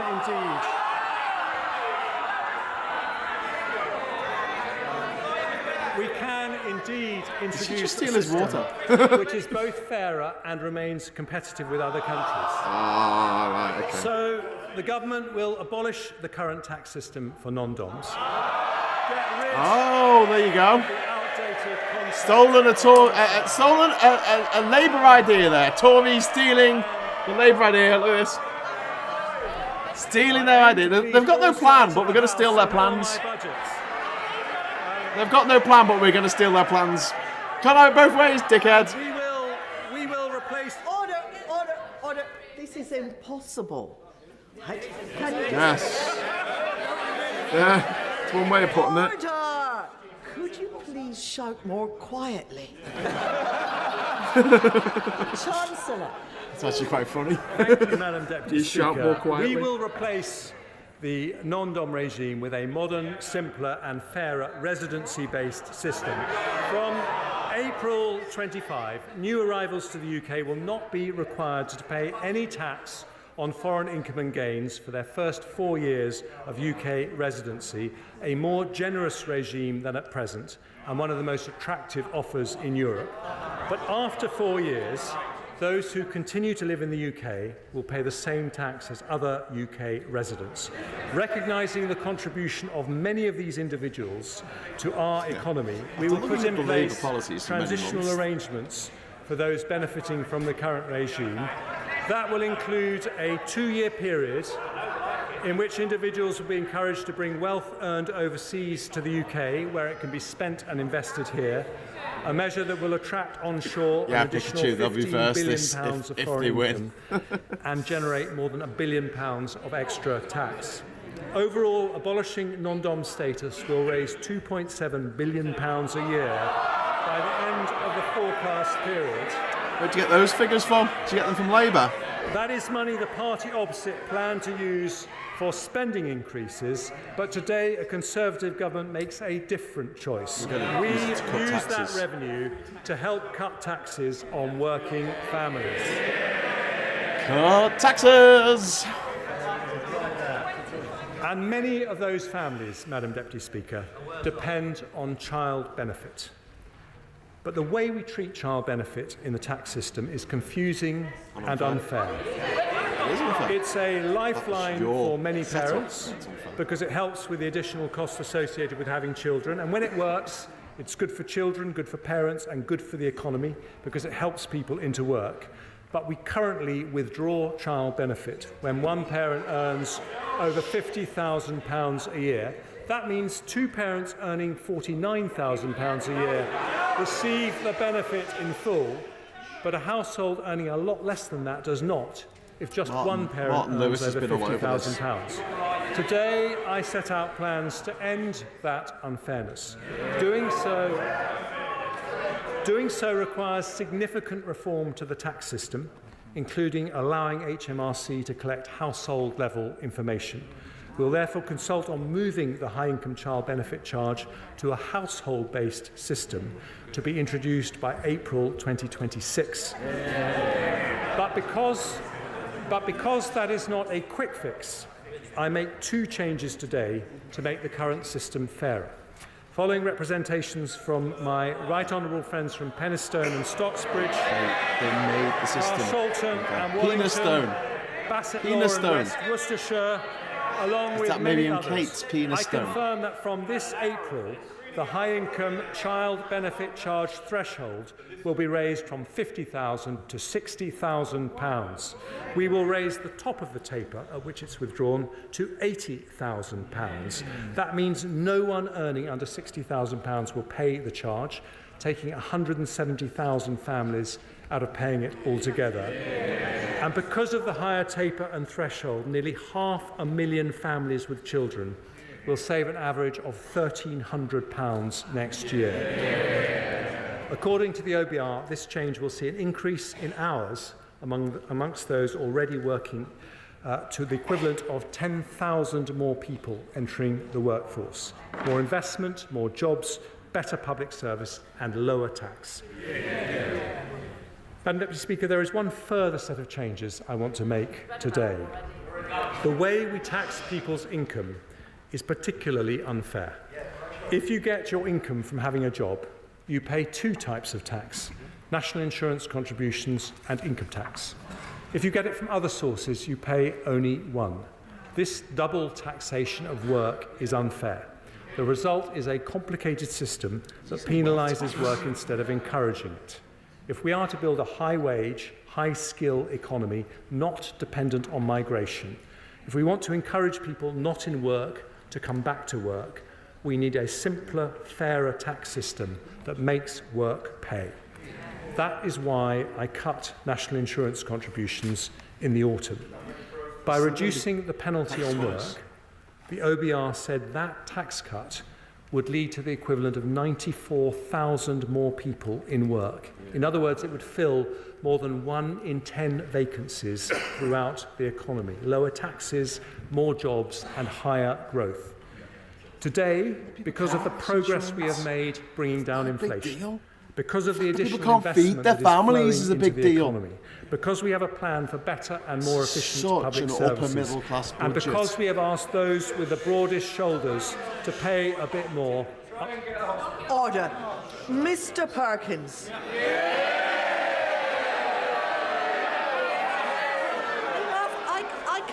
I can manage, thank you very much. 5 times I've heard what you said. I let you away with it. Now that's enough. One more strike and you're out.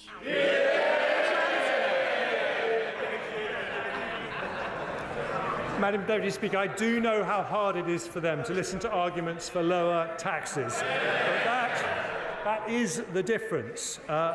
Because we have asked those with the broadest shoulders to pay a bit more, today I go further. From April the 6th, employee national insurance will be cut by another 2p from 10% to 8%. And self-employed national insurance will be cut from 8% to 6%. It means an additional £450 a year for the average employee, or £350 for someone self-employed.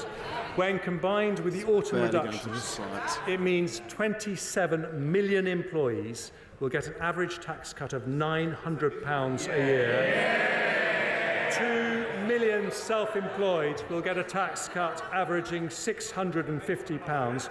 Changes that make our system most simpler self-employed and people fairer, are living and changes that grow our economy by very little rewarding money. work. The OBR say, when combined with the autumn reduction, our national insurance cuts will mean the equivalent of 200,000 more people in work, filling 1 in 5 vacancies, adding 0.4% to GDP. Please vote for us. And 0.4% We'll give you 500 quid if you vote for us for another 5 years of this shit. This is the second fiscal event where we've reduced employee and self-employed national insurance. We've cut it by 1/3 in 6 months, without increasing borrowing and without cutting spending on public services. That means the average earner in the UK now has the lowest effective personal tax rate since 1975. What? Their effective taxes Never mind all the are stealth now taxes. lower than in America, France, Germany or any G7 country. About VAT? Because Conservatives believe that making work pay is of the most fundamental importance, because we believe that the double taxation of work is unfair, our long-term ambition is to end this unfairness when it is responsible, when it can be achieved without increasing borrowing, when it can be delivered without compromising high-quality public services. We will continue to cut national insurance as we have done today, so we truly make work pay. Don't cut national insurance, right? Madam Deputy Instead, tax wealth. We stick to our plan with a budget for long-term growth. It delivers more investment, more jobs, better public services and lower taxes. But dynamism in an economy doesn't come from ministers in Whitehall. Must be ending soon. It comes from the grit and determination of people who take risks, work hard and innovate. Not government policies, but people power. You wouldn't know about that, It is to mate. unleash people power that we today put this country back on the path to lower taxes. A plan The to path grow to lower the economy taxes versus no after plan. 14 A plan years. For better public services versus no plan. Labour will be worse. To make work pay versus no plan. Growth up, jobs up, taxes down. I commend this statement to the House. Hey, 25 MPs are going to be left standing at the end of this Parliament. 25 Tory MPs, the latest stats. What a load of crap. Didn't help. That does not help ordinary people in any way, shape or form. Under Standing Order number 51, the first motion entitled Provisional Collection of Taxes must be decided without debate. Will the Chancellor of the Exchequer please move formally? The question is that pursuant to Section 5 of the Provisional Collection of Taxes Act 1968, provisional statutory effect shall be given to the following motions: stamp duty, land tax, first-time buyers relief, new leases acquired on Bear Trust, motion number 8. Stamp duty land tax registered providers of social housing, motion number 9. Stamp duty land get tax through it. I just want the purchases response by from Rachel public Reeves. bodies, motion number 10. Value added tax, late payment interest and repayment interest, motion number 22. As matters that opinion, say aye. Aye. Of the contrary, no. No. Division.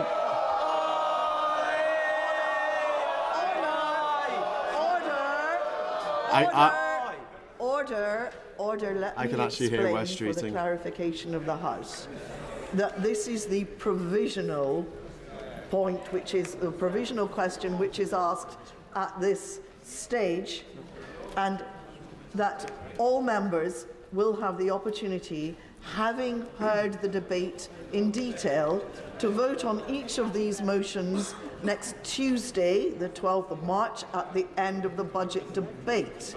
I would hesitate to have a division at this point when the House and the world is awaiting the response from the Leader of the Opposition. Well, go and have a division, I don't care. So I'm going to put this motion again. Can I go make another cup of tea? Would anyone mind if I go and If have a it cup of is tea? very clear to me that If they go and have a the division, ayes I'm definitely making a cup of tea, but I'll have leave the more feed running. votes than the noes, I will take it on the voices. The question is... Are all Tories cuts? Putting the end back into cuts. No, I don't need a point of order, thank you. We're in the middle of a division. Thank you. The question is that pursuant to Section 5 of the Provisional Collection of Taxes Act, as I said a few moments ago, as many as are of that opinion say aye. Come on, say it, do it. Do Of it. the contrary, no. No! Yes! She's called a division! Division! Clear the lobby! So this doesn't normally happen. I should explain that normally it just goes straight through and then they go to Rachel Reeves' response. She's the Shadow Chancellor. But no, they've gonna have a vote on it. Labour are just like, yeah, whatever. Thank you very much to Captain Bart Roberts there for the super chat. Cheers. Thanks a lot for that, mate. I can't wait to see these idiots consigned to the pages of people's history. Yes, that's what we hope. If they get absolutely decimated in this election, then, things are looking up. I'm doing the crossword in today's Metro, so if anyone wants to help me with it, I've done the quick one, and I'm a bit stuck on the old cryptic. So if anyone wants to help me with that, it doesn't matter when many eat it. And that's 2, 3, 4. That's the number of letters. 2, 3, and 4. It doesn't matter when many eat it.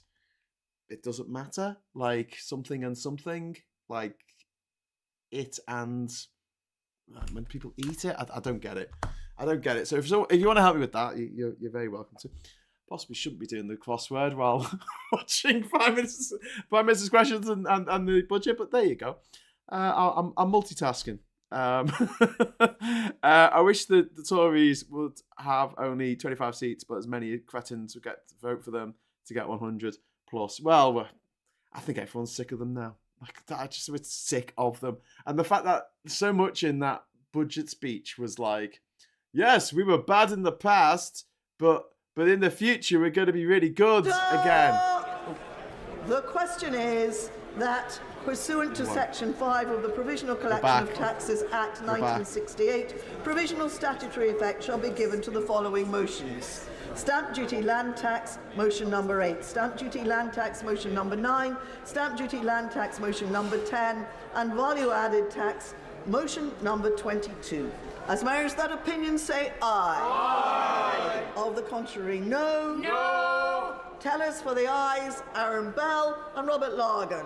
Tellers for the noes, Gavin Newlands and Kirsty Blackman. Okay, we're going to cut the sound again now. Everyone faffs around. There is much faffing. There is faffing going on in the house. Well, listen, I'm going to make myself another brew because this broadcast has now been going for an hour and 45 minutes. That's too long to go that way too. So I will be back with you in a moment.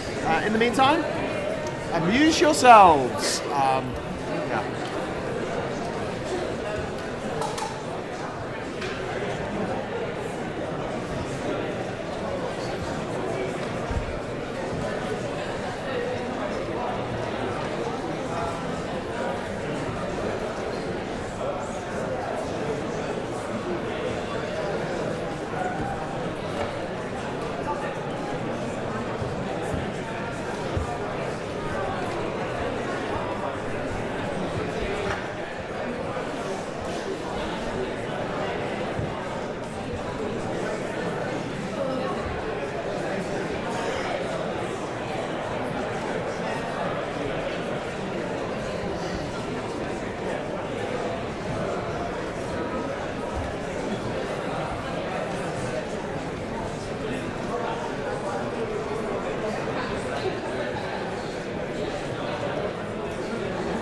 Hearing the sounds of the lobby. I suppose it makes it a little bit more. I suppose it makes it a little bit more, you know, like we're really there, like we're there. I'm eating little tiny gingerbread men, little tiny I'm gonna dunk them in me tea. Head first. Woo! Nom nom nom. Good stuff. Right. Anyone got anywhere with the crossword? No. What's the vote for? I've missed it. It's a provisional collection of taxes resolution. Basically, this normally just goes through on the nod, as they say. But because Labour all decided to shout no, she said, "This is all okay, isn't it?" They're like, "No." There's actually a division, which doesn't normally happen. It does mean that I get your lovely company for a bit longer, so that's nice. Yeah, I'm not like I had anything else to do this afternoon, except comment on the lunatics in charge. And my word, they are absolute bloody lunatics. I'll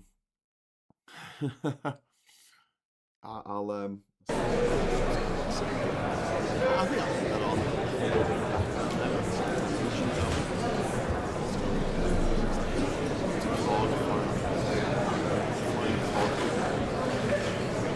Answer at any time. Thanks very much, Emma. Cheers.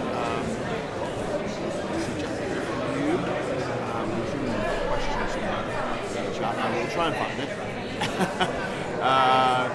Wish me luck.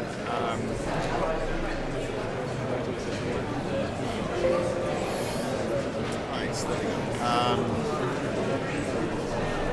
That's not the pensioners.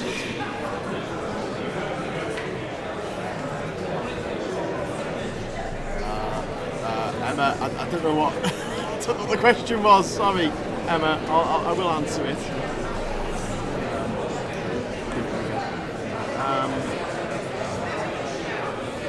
The video is way larger than the I'll shut that down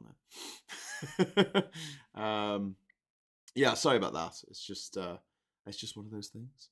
I will just knock down my input audio. Is that better? Is that better? Probably moving way closer.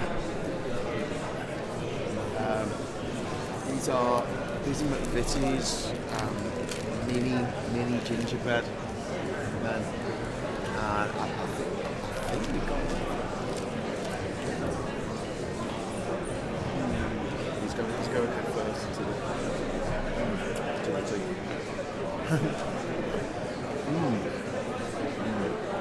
Probably a bit of ginger.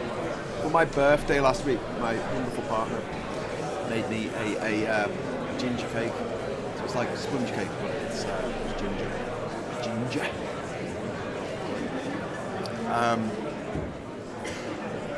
Added a little bit of kick to it. So let's talk a little bit about what we just heard. So obviously Hunt is scrabbling around for things to spend money on and to, tax. Oh, come on. Oh, hello. Oh, the crossword answer. Oh, okay. Thank you very much for the £2 super chat, Emma.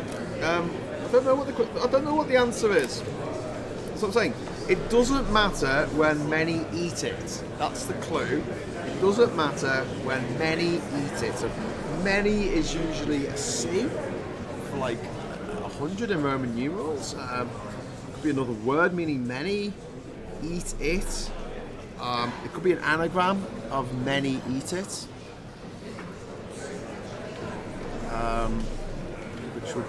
Which means it doesn't matter.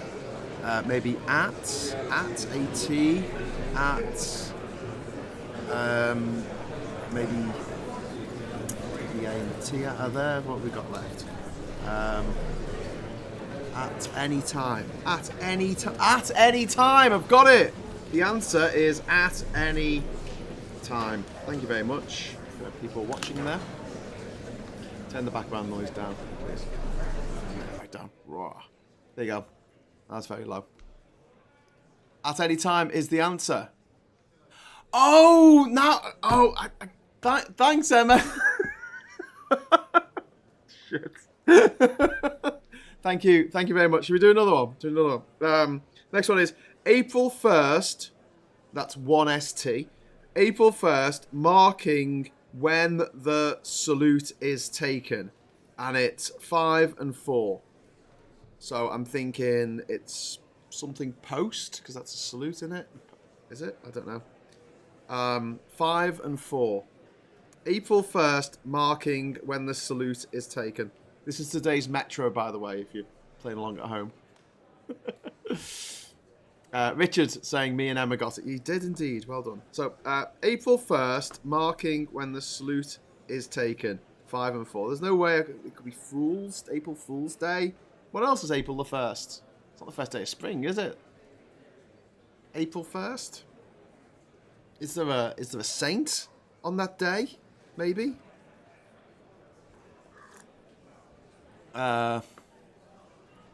House points to Emma. 10 points to Gryffindor! It's always a funny thing to shout in a Harry Potter film. Or any film where something awful happens. April Post. Okay. No, can't be April. The nose to the left, 38. I was just wasting everyone's time. She's so annoyed. She's like, I want to get back to my Chevy. I think it is something post, but it's not April Post because April's in the clue.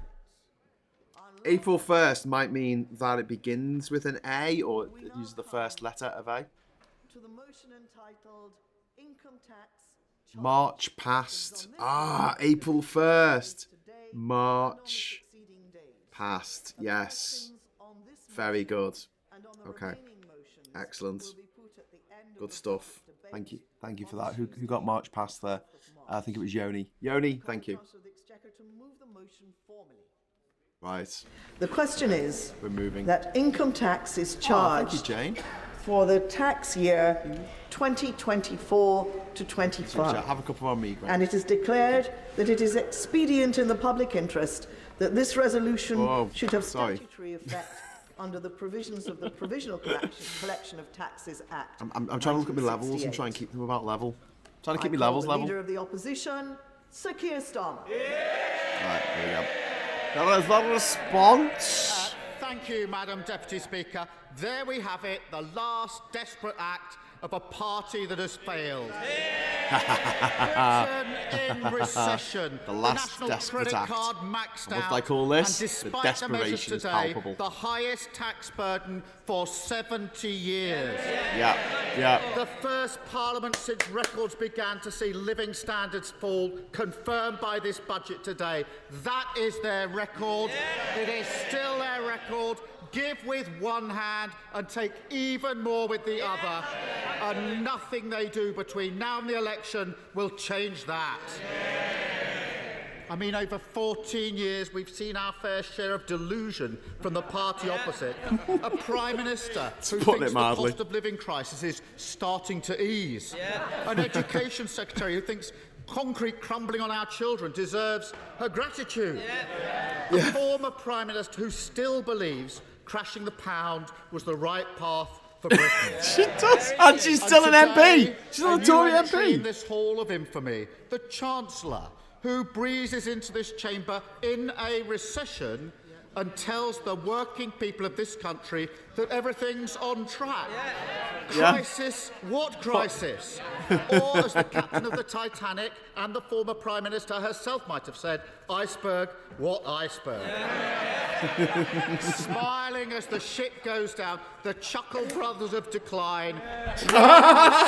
Chuckle Brothers of decline. Just a quiet life in Surrey, not having to self-fund his election.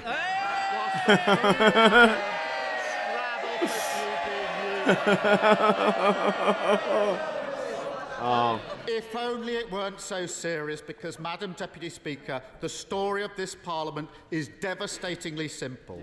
A Conservative party stubbornly clinging to the failed ideas of the past, completely unable to generate the growth working people need, and forced by that failure to ask them to pay more and more for less and less. And as the desperation grows, they torch not only their reputation for fiscal responsibility, but any notion that they can serve the country, not themselves. Party first, country second, while working people pay the price. Food prices still 25% higher than they were 2 years ago. Rents up 10%. An extra £240 a month for a typical family remortgaging this year because they lost control of the economy. They sent interest rates through the roof. They made working people pay. They should be under no illusion. That record is how the British people will judge today's cuts. Because the whole country can see exactly what is happening here. They recognise a Tory con when they see it, just as they did in November. Give with one hand take even more with the other. Yeah. Madam Deputy Speaker, people have been living through this nonsense for 14 years. They know the thresholds are still frozen, dragging more and more people into higher taxes. They know that a Tory stealth tax is coming their way in the shape of their next council tax bill. The Levelling Up Secretary has told not just this House, but every house in the country he's coming for their council tax. Give with one hand, gove in the other. But most insultingly of all, the British people I know think he's going to get a dad the joke only for that. cause that gets this lot out of bed is trying to save their own skin. Yeah. Take the desperate move after years of resistance to finally accept Labour's argument on the non-dom tax regime.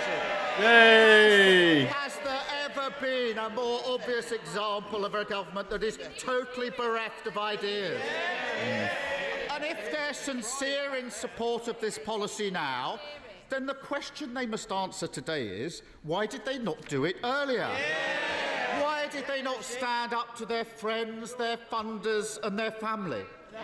Because if they had followed Labour's example, 3.8 million extra operations would have taken place by now. 1.3 million emergency dental appointments, 3 breakfast clubs for nearly 4.5 million children. But if instead this is just another short-term cynical political gimmick, then honestly, what is the point of them? What is the point of a party that is out of touch, out of ideas, and nearly out of road? Yes! And we saw it last year as well, when only Labour's policies on the cost of living made the difference. For those opposite, now a little downbeat about another intellectual triumph for social democracy, I say get used to it, because with this pair in charge, it won't be long before they ask you to defend the removal of private school tax relief as well. Yes. But, Madam Deputy Speaker, the harder they try with cynical games like this, the worse it will get for them, because the whole country can see exactly who they are, fighting for themselves, politics not governing, party first, country second. Yes.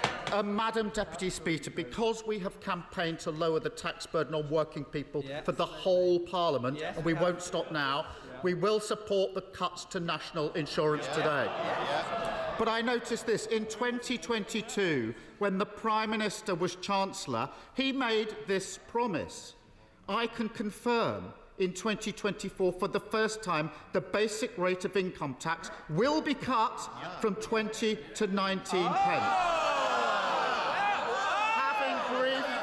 Having briefed that all week that an income catch was coming, that promise is in tatters today.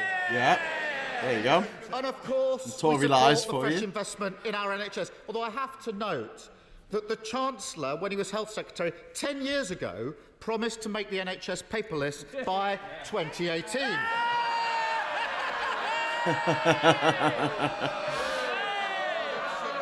Oh, he's demolishing I know them. the Prime Minister's Oh, fondness this is so for Elon entertaining. Musk extends to an enthusiastic embrace of his community notes on fact-checking.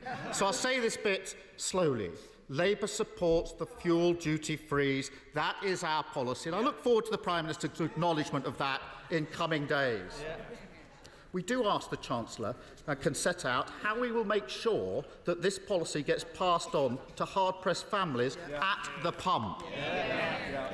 Yet, Madam Deputy Speaker, for all the fanfare around the tax measures today, that straightforward story remains true. Taxes, a 70-year high. The British people paying more for less. An unprecedented hit to living standards of working people. The first time they've gone backwards over a parliament, and they were cheering that today. And the reason is equally simple. There is no plan for growth. How can there be? He can say long-term plan all he likes. We see there. Well, Madam Deputy Speaker, last year he announced 110 growth measures. He said we've turned the corner. And where are we now? Britain in recession. Yeah. And an economy smaller than when the Prime Minister entered Downing Street. The textbook definition of decline, that is their record. I mean, after 14 years, who do they actually think feels better off? Productivity is flat. Mortgages through the roof. House building off a cliff. Worklessness rising and rising. Homelessness never higher. Crime virtually unpunished. Children who can't see a dentist. Sewage in our rivers. Billions and billions of taxpayers' money wasted. 7 billion by the Prime Minister on COVID fraud alone. 500 million on the Rwanda scheme that has achieved precisely nothing. I can keep going. A railway line that will never reach our great northern cities. In fact, it might not even reach central London. Billions upon billions for a white elephant without a trunk. While today we learn taxpayers are picking up the bill for the Science Minister's libel. And all the time, Science Minister. One thing that is growing, the waiting list in RNHS, now nearly 8 million. She libelled a couple of academics and we picked up the bill. 14 years. 14 years. Running out of road. Madam Deputy Speaker, this is what decline looks like. And Rub his nose in it, yeah. The complacency they've shown today, it takes your breath away. Britain deserves better than this. Britain deserves a real plan for growth. An end to 14 years of stagnation.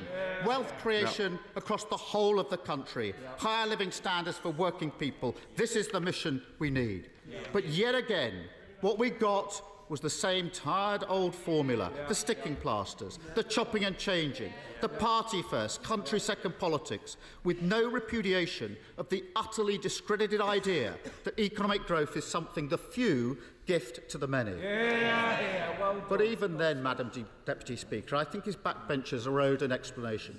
Because when the Chancellor says Britain has grown more quickly than countries like Germany over the last 14 years, I'm sure they will be shocked to learn that this is a statistical sleight of hand. And when it comes to GDP per capita, it's gone down. In other 10%. words, the growth that makes the difference to the pockets of working people, their record is much worse. Indeed, in per capita terms, our economy has not grown since the first quarter of 2022, the longest period of stagnation Britain has seen since 1955. In fact, the Chancellor invited us to look at those figures. The OBR says GDP per capita will be 0.75% lower in 2028 than was they forecast in November of last year. That was the number he said we should watch. 0.75% lower in 2028. And they can call this a technical recession. But there's nothing technical about working people living in recession for every second the Prime Minister has been in power. This is a Rishi recession. A recession. If the party opposite really wants to know what hides in the Chancellor's spreadsheets, then they will see that it's only the record levels of migration they have delivered which has prevented an even deeper decline. And that is the record they must stand on at the election. Because while on these benches we do not demean for a second the contribution migrants make to a thriving economy, it is high time the party opposite was honest with the British public about the role migration plays in their economic policy. Because right now, in terms of growth, that is all they have. There is nothing else. No plan. I to said get this in the Britain show building this again, morning. Reform planning system.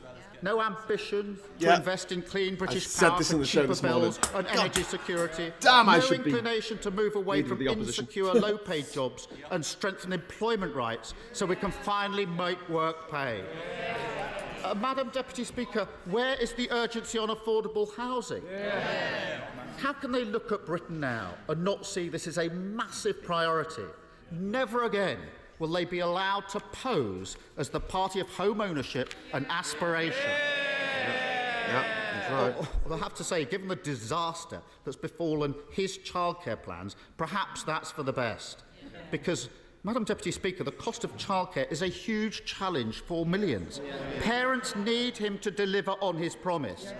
And it seems the Chancellor's been taking lessons on marketing from the Willy Wonka experience in Glasgow. All is not as it seems. And with think he gets just another over dad joke 3 for that. weeks to go, he has to come clean. He's up right. and down the country, parents need to know, will they get their entitlement in April, or is it just another of their reckless promises on governing? Headlines over delivery, promises without plans, policies that unravel at the first contact with reality. The lesson crystal clear that those who broke our economy cannot be trusted to repair it. The Tory credit rating is 0. It's time for change with Labour. And that's what today's budget should have been about. A last chance for the government to show it understands the economic reality of our volatile world, that global supply chains can be weaponised by tyrants like Putin, that a sticking plaster approach to public investment will cost Britain more in the long run, and that trickle-down nonsense means working people pay the price. It could even have been a moment of contrition, a reflection on their fiscal recklessness, an apology, perhaps, for the ridiculous chaos they've inflicted on businesses, communities and investors in this country. And yet still no sustainable industrial strategy, still no national wealth fund to crowd in private investment, still no urgency on speeding up critical infrastructure projects, and no recognition that they have left our standing as a country that always keeps its promises in tatters. And if they don't like that accusation, then look no further than the grotesque spectacle of ducking their responsibility to the victims of infected blood and Horizon scandal. One of the greatest miscarriages of justice in our nation history. Those were the Prime Minister's words just 2 months ago. Today, justice kicked beyond the general election. No, Madam Deputy Speaker, Britain can see exactly who they are. And the reality is there is no path to economic stability, no way to a calmer, less chaotic politics with the party opposite in power. Because chaos is now their worldview, a mindset that sees Britain's problems as opportunities they can exploit. Whether, like the Chancellor, that's out of desperation because they can't solve them, or whether, like the members for Fareham or South West Norfolk, they have no intention of solving them whatsoever. For a party this weak and divided, the end result is always the same. A vicious downward spiral. Chaos feeding off decline, decline feeding off chaos, while working people pay the price. Absolutely. The British people know this will not stop. 5 more years and it will only get worse. There will be no change of direction without a change of government. And that leaves Britain a nation in limbo, unable to shake off the Tory chaos that dragged us into recession and loaded the tax burden onto the backs of working people and maxed out the nation's credit card. Absolutely. Britain deserves a government ready to finish him! Give our public services an immediate cash injection. Stick to fiscal rules without complaint. Fight for the living standards of working people and deliver a sustainable plan for growth. So we say to the Chancellor and Prime Minister, it's time to break the habit of 14 years. Stop the dithering, stop the delay, stop the uncertainty, and confirm May the 2nd as the date of the next general election. Because Britain deserves better, and Labour are ready. Woo! Yeah! PM in waiting. PM in waiting. Look at that, all the Tories have gone home. The Tories have all gone home. Everyone in Labour's still there. Silence now. This is the moment for cheering. You can do that some more. Hey! Hey! Chairman of the Select Committee, Harriet Baldwin. Thank you, Madam Deputy Speaker, and I know it hasn't been long since we had an autumn statement, but blah, blah, blah, blah, blah, blah, blah, blah.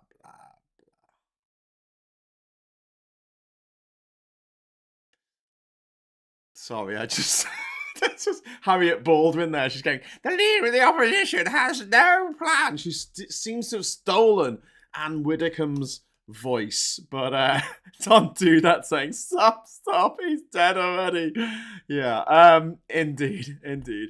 I find the Tories guilty as charged, as Lord Shouty. That was a fantastic speech by Keir Starmer. I think that's what's going to be remembered from this budget statement is not going to be the statement itself, which was very long-winded and kind of boring and didn't really change much. It's going to be the fact that there was a bombastic response laying out the charges against, that was like Perry Mason, wasn't it? Laying out the charges against against the Tories, who have, the reason that I was just turning on my little thing, this is Labour Social up here. So I read the word Labour. Anyway, laying out the charges against the Conservative Party, who have ridden this country into rack and ruin over the last 14 years. Everything is worse than it was in 2010. Absolutely everything. Including things like that we wouldn't have expected to be worse, like gay rights are now worse substantially because of people like Kemi Badenoch, who says, I'm your Equalities Minister and I'm going to meet with LGBT groups. Only she doesn't meet with any LGBT groups. And although the Tories like to go, oh, but we brought in gay marriage. Yeah, that was more the Lib Dems doing than the Tories. And in fact, a lot of Tory MPs voted against it. They voted against the idea that two people who are in love, who want to get married, can get married. This is the Tory party that has overseen the biggest drop in overseas investment coming into the country, foreign direct investments in years, in decades. This is the Tory government that has seen our economy stagnate for years. The GDP per capita in 2007 was around $50,000 per person. Now it's around $45,000 per person. Our economy has only grown because the population has grown, but the economy hasn't grown faster than the population has grown. And so when he's coming out with these numbers, we're going to give Wales 100 million. We're going to give Wales 100 million. That won't even touch the sides. One city, Liverpool, got 1.9 billion from the EU. The amount of investment in the arts, in culture, in sports that we got from the EU. Stadiums built, arenas built with money from the EU. But we pulled out of that with nothing to replace it by. And then they've got the audacity to stand up today in Prime Minister's questions and say, yes, we're standing up for farmers. Really? Really? Is that why? Under the Tory regime, if you are a farmer in this country, you have standards up here that you have to uphold, right? But if you're a farmer in Australia, you can sell substandard shit to us, and there's nothing that our farmers in this country can do about it. That's competition, mate. Level playing field. Not a level playing field. Sorry, not having a go at Australian farmers there. I'm just giving them as an example of somewhere where they might have lower standards and might allow hormone-injected beef or antibiotic use through the kazoo, which is something that is building our nationwide resistance to antibiotics, which, if it goes all the way, will mean that antibiotics will stop being effective and a lot of people will die. Not great. Don't want antibiotics in our food chain. Not a great system, gotta say. Don't want chicken in a can. Either do not want chicken in a can. Captain Barber saying 100 million is a piss in the Pacific. Yeah. I mean, to an individual, that sounds like a lot of money. It is a lot of money to an individual. But to a country? A country? Like Wales? There you go. 100 million. It's going to last a day. Thanks for that. Cheers. Not bad. Sue Davenport, fantastic sort of face, safe hands for the future. It'll take them years, eons, but they'll do it. Need PR now to keep the Tories out permanently. Thank you, Graham and everyone. Couldn't agree more. Sue, we need PR. I think there's enough people in Labour and people who support Labour, Labour members, and the unions are all coming around to the idea that the first past the post system means that for the last 100 years, the Tories have been in for 2/3 of the time. And in that time, they have destroyed everything. In the 1960s, they destroyed our railways. In the 1980s, they destroyed our industry. In the 2010s, they destroyed our economy. And there's literally nothing left to destroy now except for the NHS, which they've really gone after. And if anyone was listening to the James O'Brien show this morning, would have heard the harrowing stories of people who have had to take loans out to pay because they were in such chronic pain they couldn't work. Not great for the economy when there's 2 billion people, 3 million people, maybe 4 million people who cannot work because they're waiting for a operation on the NHS. An operation that won't be done for maybe 18 months, maybe 2 years, because of the Tories and their underinvestment and their absolute blithe cruelty of their system, this Ayn Rand, Atlas Shrugged, Fountainhead bullshit about, everyone should own their own industry. Everyone should own... Yeah, you know what? If yours starts off with level playing field, that'll be fine. But we don't. We live in a society in which if you go to a private school because your parents are rich, you are 94 times more likely to get a top job than someone like me who went to a state school. 94 times! I thought it was 12 times. So I looked it up because I was making a video about it. But no, turns out 94 times. You can look that up. There's an article on the LSE website about it. 94 times. If you went to a top public school, you go for a job, and someone else with exactly the same qualifications goes for that job. Maybe less qualifications, maybe no qualifications at all. Maybe their daddy just knows someone. 94 times. So yeah, you can stick your Atlas Shrugs up your ass because we don't have an equal system where everyone's industry is worth the same. The industry of someone working a job is going to reward them with a lot less money than someone whose industry is, well, having a lot of money in the first place and being able to put money in stuff while they piss off on holiday. Or, I don't know, buy a property and then let other people pay your mortgage on that property by living in it. Bollocks. They should be paid. They should be bloody paid for staying in your property and keeping it safe, guarding it at night. If you've got yourself a building, like a prestige building, and you have to pay security, you don't say to them, oh, well, you're there all night, checking up, making sure no one's breaking in. So we want you to pay us. We want you to pay us to guard this opera house or this museum or this theatre or whatever, or this bank. It wouldn't happen. You're there in the house, making sure it doesn't get damp and mouldy, opening windows, making sure the house doesn't fall into rack and ruin, reporting to the landlord if there's any problems. You should be paid for that. End of. Someone wrote to me on the Twitter, oh, but then all the landlords would go bankrupt. And I went, yeah. Anyway, right, moving on. I'm just going to read some chat and then I'm going to bugger off because this has been a 2 hour and 22 minute forecast so far. What do we got? We've got Scott saying, isn't the very definition of marking your own homework? Indeed. Gary says, I like the help for the dearth of NHS dentists. Admiral Pegasus saying, if anyone asks if you vote Tory after this budget, I'll be saying, I'd rather go to a knocking shop. At least I know I'm getting paid. I'm getting the money I pay. Indeed. We've got Cheese Factor saying, I've seen that not for you label appearing at things on the supermarket. Yeah, at the cost of hundreds of millions of pounds. Not for us. Not for us. Not for the benefit of the people of the UK with our shitty black passports. Yay, we've got a black passport now. It says British. And every page inside is the same. It's just got the same design inside every page because, those nice designs, we're not going to do that anymore. It's just the cheapest, crappest common denominator. Absolute bullshit. British passport. Now, and yeah, you're right.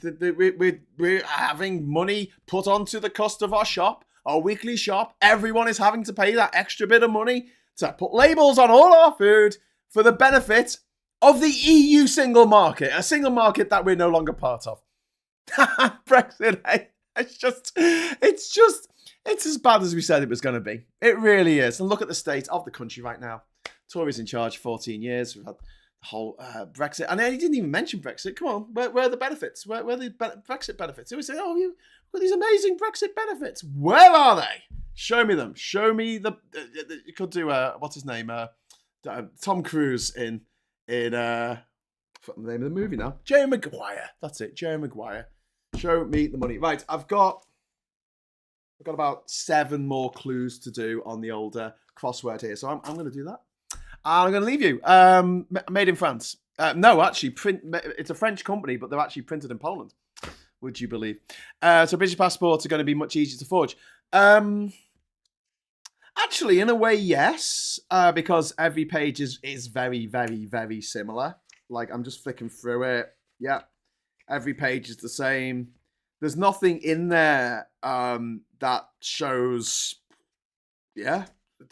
Whereas the generation, or the the passport before this had a different page. Every page was an absolute freaking work of art, absolutely beautiful. They had a page dedicated to iconic British inventions. We had innovations. Sorry, so we had pictures of the rocket, the Stephenson's rocket, and the viaduct. I think that's where is that viaduct? That might be Durham. We had two pages dedicated to Giles Gilbert Scott, the architect, the Anglican Cathedral in Liverpool. In there, so Battersea Power Station, and the red telephone box, and actually the word Liverpool up in the top corner of that page in particular. Landmarks and architecture, we had that as well. We had artists with the Anthony Gormley's Angel of the North and Another Place up in Crosby. We got north of Liverpool. We got artists. We got pages of artists. We got performing arts. We got the Globe Theatre. These are all pictures in the actual passport. Beautifully drawn pictures. We've got people playing bagpipes. We've got Morris dancers. No, I don't think we've got Morris dancers. Good. We've got iconic, more inventions, more landmarks and architecture. Just what a fantastic document the last European Union British passport was, and then this new one, it's just every page is the same. Sorry, I don't know why I'm going off on one about this. I've done a whole separate video on this. I better go. Who would want to forge a useless passport? That's a good point. You don't even need one now. I mean, Tories have made it very easy to get a visa for this country. Like, very easy. Like, easier than ever before. The only people that they don't want to let in are genuine asylum seekers, which is a bit odd because we've actually signed up to do that in many international deals, memos, charters, whatever they're called. Treaties, that's the one. Right, okay, so I'm going to be back in the morning. No, I'm not, actually. Phil is going to be back in the morning at 9:30 for Morning Brew. I've still got a maroon passport. All right, Mr. Show Off. I've still got my old ones. I've still got my old passports. They're still here, but they cut the corners off, don't they? So you can't use them again. But yeah, that's my last maroon one. Oh, great days, my friends. Great days, I tell you. You don't know what you've got till it's gone, sang Joni Mitchell. I think. Right, until next time, thank you so much for joining us. Phil will be back in the morning with Morning Brew at 9:30. And until then, honestly, take care of yourselves and do me a favour later on today. Give one of your mates a call. Give someone in your family a call. Just see how they're doing. Not because you want anything, not because you need them for something. Just give them a call. Have a chat. Chew the fat. See how things are going. And and until next time, I'll say hello, good evening, welcome, and goodbye.